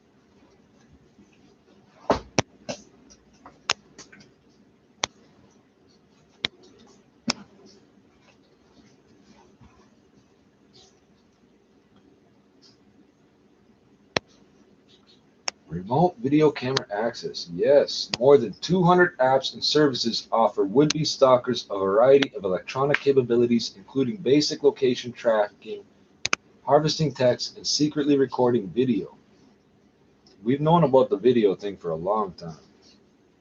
People will trip out if they see you outwardly using your phone, but Anybody's phone could be fucking doing that shit anytime.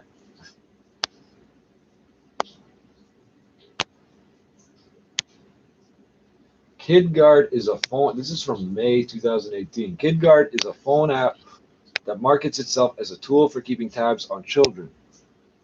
But it has also promoted its surveillance for other purposes and run blog posts with headlines like how to read deleted text on your lover's phone.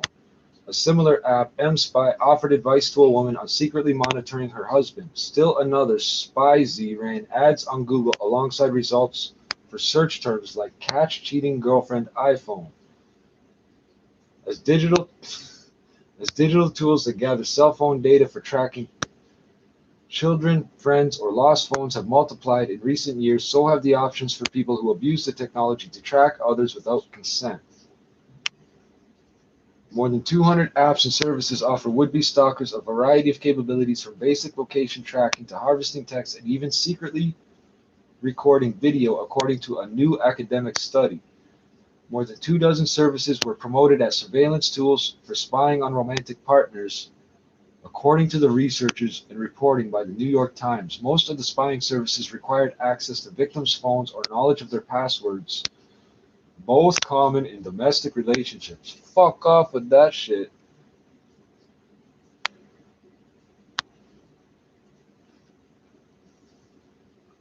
Digital monitoring of a spouse or partner can constitute illegal stalking, wiretapping, or hacking. But laws and law enforcement have struggled to keep up with technological changes, even though stalking is a top warning sign for attempted homicide in domestic violence cases. Quote, "We misunderstand and minimize this abuse," said Erica Olson, director of the Safety Net Project at the National Network to End Domestic Violence. People think that if there's not an immediate physical proximity to the victim, they are being watched or they may not report it. Even if they believe they are being tracked, hidden software can make confirmation difficult. Don't root your phone, and don't jailbreak your phone, and don't fucking install all these fucking GPS type things. Remote help find my phone shit.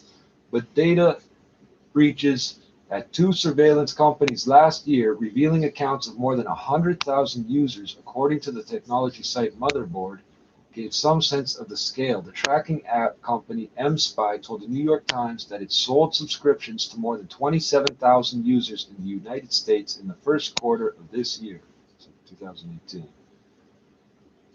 According to data published last year by the Centers for Disease Control and Prevention, 27% of women and 11% of men in the United States at some point endure stalking or sexual or physical violence by an intimate partner that has significant effects. Yeah, Drama Nation, eh? It's like that up here too, eh? While comprehensive numbers aren't available on domestic abuse cases involving digital stalking in the United States, a small survey published in Australia in 2016 found that 17% of victims were tracked by GPS, including through such apps. In a Florida case involving abusive surveillance, a man named Louis Toledo installed an app called SMS Tracker on his wife's phone in 2013 because he suspected she was having an affair. Quote, "He said he was able to see text messages and photos his wife was sending and receiving from others," Sergeant A.J. Pagliari of the Volusia County Sheriff's Office recalled. This January, Mr. Toledo was sentenced to 3 consecutive life terms after being convicted of killing his wife, Yesenia Suarez, and her 2 children. Sergeant Pagliari said Mr. Toledo told him he installed the app several days before her death. With the use of the app, Toledo was able to confirm his suspicion, the sergeant said. Representatives for SMS Tracker, made by the Dallas-based GizmoQuip, did not respond to requests for comment about the app's role in the case. A recent review on the Google Play Store for SMS Tracker tells potential users, "I would recommend if you think your partner is cheating." An opening for abuse. There is no federal law against location tracking. Really? But such monitoring can violate state laws on stalking. Spying on communications can break statutes on wiretapping or computer crime. And knowingly selling illegal wiretapping tools is a federal crime. What the fuck is wiretapping tools? but it's not illegal to sell or use an app for tracking your children or your own phone. And it can be difficult to tell whether the person being surveilled has given consent because abusers frequently coerce victims into using such apps. In Everson, Washington, for example, Brooks Owen Laughlin is accused of beating his wife and using an app typically used for benign purposes, Find My iPhone, to control her movements.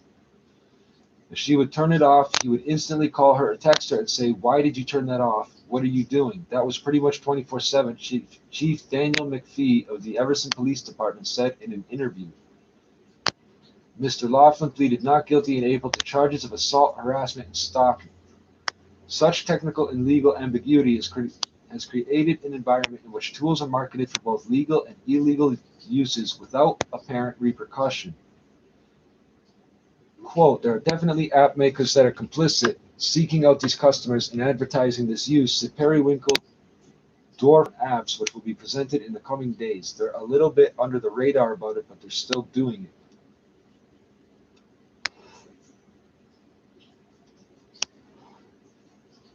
The researchers from NYU, Cornell University, and Cornell Tech contacted customer support for 9 companies with tracking services. The researchers claimed to be women who wanted to secretly track their husbands, and only one company, TeenSafe, refused to assist.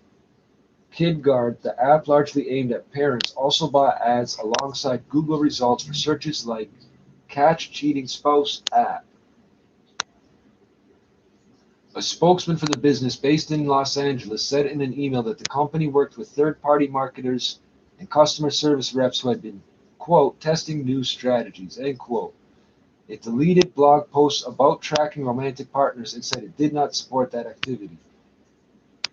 Spizy, another app that ran such ads, did not respond to requests for comment. On YouTube, dozens of videos provide tutorials on using several of the apps to catch cheating lovers. The videos frequently link back to the app maker's sites using a special code that ensures the promoter will get a cut of the sale, a type of deal known as affiliate marketing. Affiliate marketing also appeared on multiple websites that discussed using surveillance apps to track romantic partners. One site, spyblog.ml, had posts about spying on, quote, loved ones and linked to mSpy. The app company said that its terms of service prohibited illegal activity, would block the site from its affiliate program. Reviews and online discussions about the app suggest the market for spying on spouses has been important to the businesses. FlexiSpy, an app company, posted survey results on its site showing that 52% of potential customers were interested because they thought their partners might be cheating. Asked about the results, the company said the data was 5 years old and no longer relevant. Quote, no longer relevant. Different phones, different abilities. The proliferation of such tracking apps raises questions about the role of businesses like Google and Apple in policing their services. The two companies, which run nearly all smartphones in the United States, have long taken different approaches to regulating apps. Really? Pepsi and Coke and Bell and Rogers, and liberal and conservative. Apple makes it difficult for iPhone users to download apps from outside the company's app store and has many restrictions on what apps in its store can do. After testing several programs available in the stores on both platforms, the researchers found that Apple's strict rules resulted in more limited surveillance capabilities on those apps than those running Google software. I doubt that. Many App Store apps offered location tracking for phones, but for more intrusive surveillance, spying companies had to work around Apple's restrictions by using the victim's name and password to get data. To combat misuse by predators, an Apple spokesman said, the company urges people to use a tool called two-factor authentication to help protect their accounts, even if their passwords are stolen. Okay, but that just means a text message comes to the phone, so the person holding the phone is still the one. Oh, we're chopping up, eh?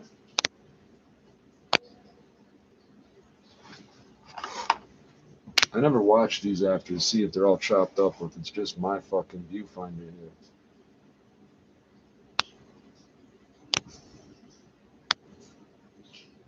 Google prides itself on being more open. Its smartphone software, Android, allows people to install apps from anywhere, and the most invasive ones were found outside the company's App Store Play.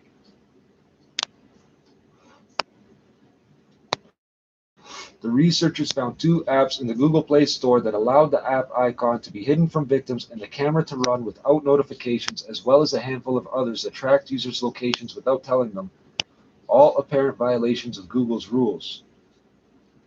They're not enforcing their own policies, Miss Dorfler, the NYU researcher, said. If someone reports it, then they'll take it down, but it's not something they are checking within their operating system.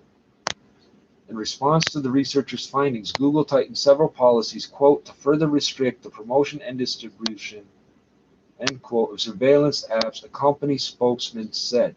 The company provides funding to the NYU team that helped conduct the study.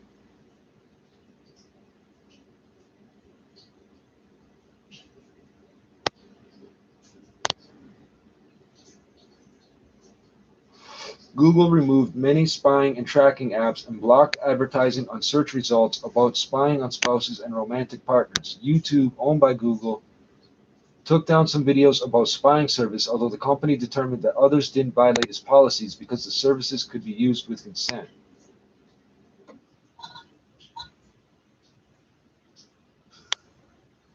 Enforcing the law. Many law enforcement agencies don't have the computer skills to quickly help survivors, or they don't devote forensic resources to domestic abuse and stalking cases, which in many states are misdemeanors. One sheriff's department in Dakota County, Minnesota is trying to take the state, right? I'm not looking it up. It's trying to, I don't need to know. It's trying, that's what you say about us. Oh, are we fucking running or not? I'm gonna keep reading anyway. One sheriff's department in Dakota County is trying to tackle the problem of abusive digital surveillance and has used Justice Department grants to hire forensic specialists for the task. The sheriff, Tim Leslie, said that from 2015 to 2017, the department went to court in 198 cases involving technology and stalking or domestic abuse, on par with earlier years. Its conviction rate rose to 94% from 50%, with many more suspects pleading guilty instead of contesting the charges, he said. In one case, the specialist analyzed a woman's phone and found it had a program on it called Mobile Spy, bought using her then-husband's email address. The specialist could see that it had been launched 122 times. The effect of the stalking was, quote, profound, the woman said. So it tracks the person tracking the person too, eh? Even though it had been more than a year since the app was last used, the man was charged with misdemeanor stalking and pleaded guilty in 2015. We go after the misdemeanor stuff pretty hard in the theory that if you stop that, it doesn't escalate, Sheriff Leslie said. Federal cases involving such spying are rare. The Justice Department in 2014 charged the maker of a spying program called Stealth Genie under a wiretap law that prohibits advertising and selling a device for surreptitious interception. The developer paid a $500,000 fine, shut down Stealth Genie, and was sentenced to time served. It was an individual. Victims' advocates said they noticed after the case that makers of surveillance tools changed their tactics, sometimes moving computer servers overseas or scrubbing explicit language about spousal spying from their websites. As soon as these companies caught wind that they shouldn't be doing it, they just changed their marketing, Ms. Olson said. One app maker told the Times that he hired a legal team after the Stealth Genie case to help him avoid running afoul of the law. Quote, there were a few modifications we had to make, said Patrick Hinchy, the founder of New York-based ILF Mobile Apps, which makes Hyster Mobile and other services.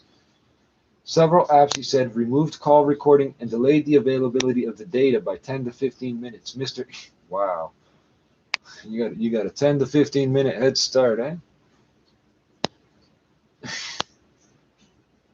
Sounds like a bad Hong Kong movie. 10 minutes ahead.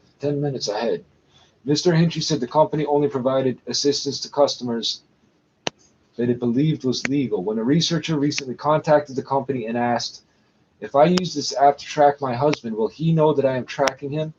The representative responded, our software is undetectable from the home screen.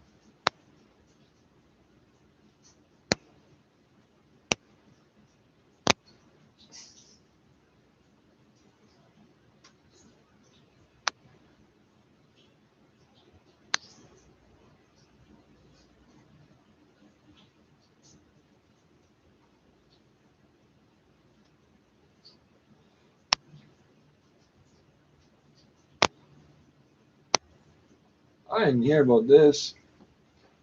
Service meant to monitor inmates' calls could track you too. Thousands of jails and prisons across the United States use a company called Securus Technologies to provide and monitor calls to inmates. But the former sheriff of Mississippi County, that's Missouri, right? Mississippi County has got to be Missouri. I don't MO. It's not Montana. I don't fucking know. They share a service to track people's cell phones, including those of other officers, without court orders, according to charges filed against them in state and federal court. The service can find the whereabouts of almost any cell phone in the country within seconds. It does this by going through a system typically used by marketers and other companies to get location data from major cell phone carriers, including AT&T, Sprint, T-Mobile, and Verizon. Documents show. Between 2014 and 2017, the sheriff, Corey Hutchison, used the service at least 11 times, prosecutors said. His alleged targets included a judge and members of the State Highway Patrol. What? Mr. Hutchison, who was dismissed last year in an unrelated matter, has pleaded not guilty in the surveillance cases. As location tracking has become more accurate and as more people carry their phones at every waking moment, the ability of law enforcement officers and companies like Securus to get that data, as Securus offers the location finding service as an additional feature for law enforcement and corrections officials, part of an effort to entice customers in a lucrative but competitive. One of the largest prison phone providers in the country recounts several instances in which the service was used. In one, a woman sentenced to drug rehab left the center, but was eventually located by an official using the service. Other examples include an official who found a missing Alzheimer's patient and detectives who used, quote, precise location information positioning to get within 42 feet of the suspect's location in a murder case. Asked about Securus's vetting of surveillance requests, a company spokesman said that it required customers to upload a legal document such as a warrant or affidavit and certify that the activity was authorized. What the fuck? Just upload a document, eh? Quote, Securus is neither a judge nor a district attorney, and the responsibility of ensuring the legal adequacy of supporting documentation lies with our law enforcement customers and their counsel, the spokesman said in a statement. Securus offers services only to law enforcement and corrections facilities, and not all officials at a given location have access to the system, the spokesman said. I thought you just said this guy was a sheriff, though.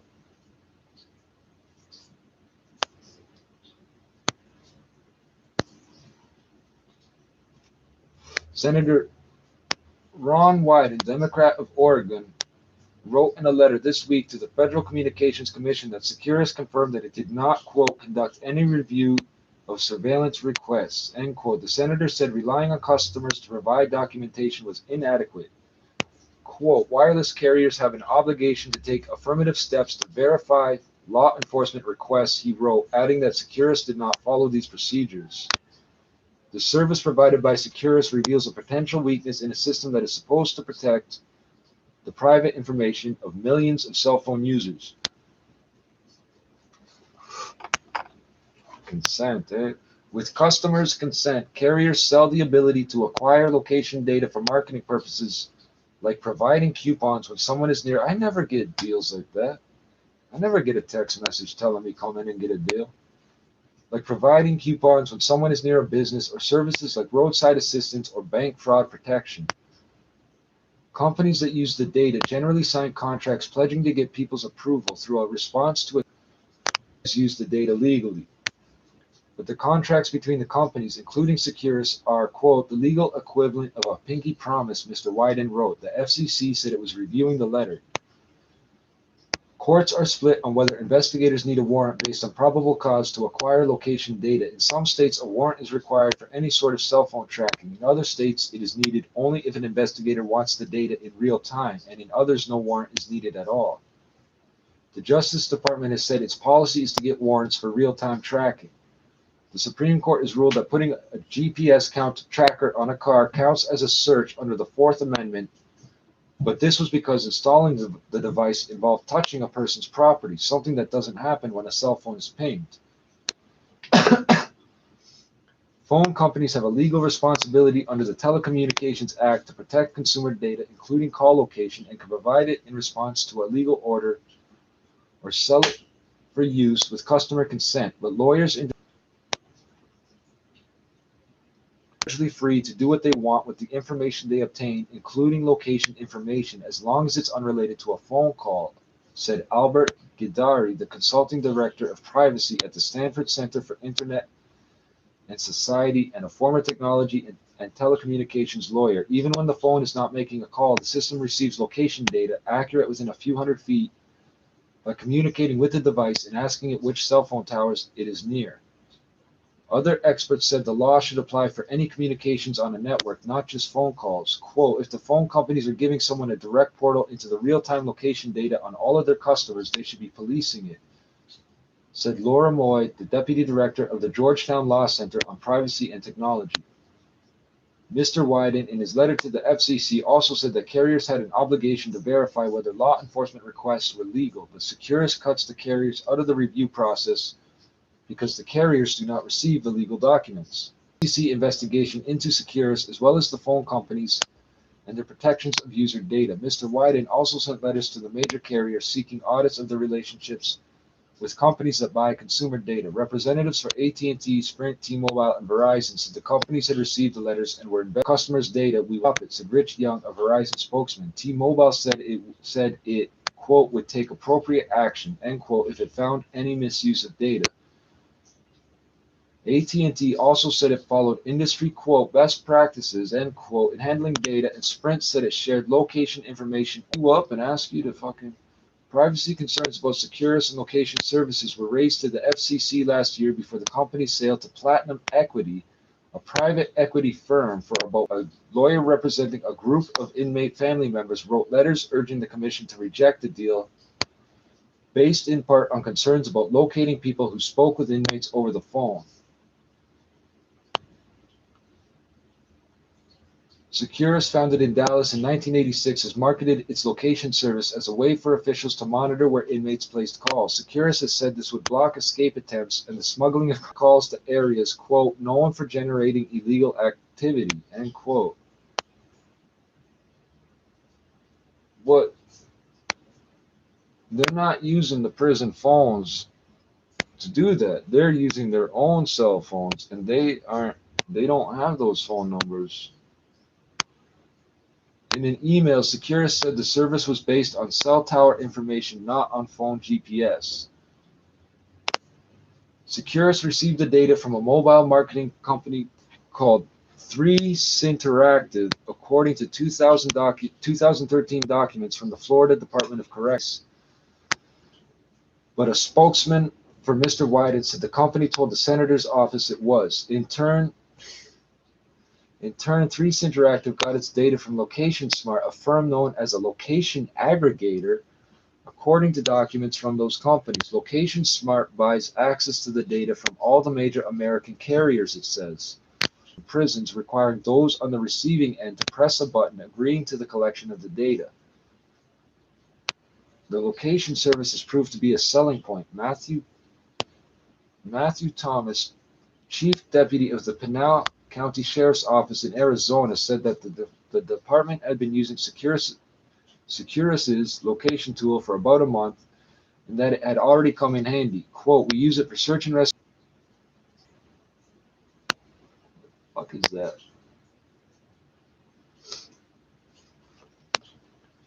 Mr. Thomas said that only 3 people in the office could log into the system and that the office did monthly audits to ensure its proper use. About 3 weeks ago, Mr. Thomas said someone mailed a letter containing methamphetamine to an inmate. By using the tool, Mr. Thomas said investigators were able to link phone calls between the address and the inmate and make an arrest.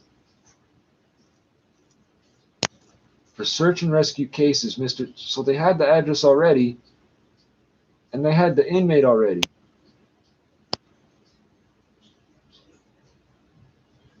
For search and rescue cases, Mr. Thomas said the Securus tool was more efficient than requesting data through the phone companies. It makes it a lot faster response for our crew, he said. In such instances, the people being located cannot give consent, so the official is supposed to upload a warrant, affidavit, or court order to justify the surveillance. Securus said that it had cooperated with officials investigating the case in Missouri. Was I right? Mr. Hutchinson, the defendant in the surveillance case, was charged with forgery in state court last year and also by a federal grand jury in March over similar offenses related to the phone pinging. He was removed from his duties as sheriff in 2017 after an inmate's death, though he was not charged with a crime in that matter. The highway patrol officers who were allegedly tracked filed suit in federal court. Mr. Hutchinson's lawyer declined to comment on the litigation.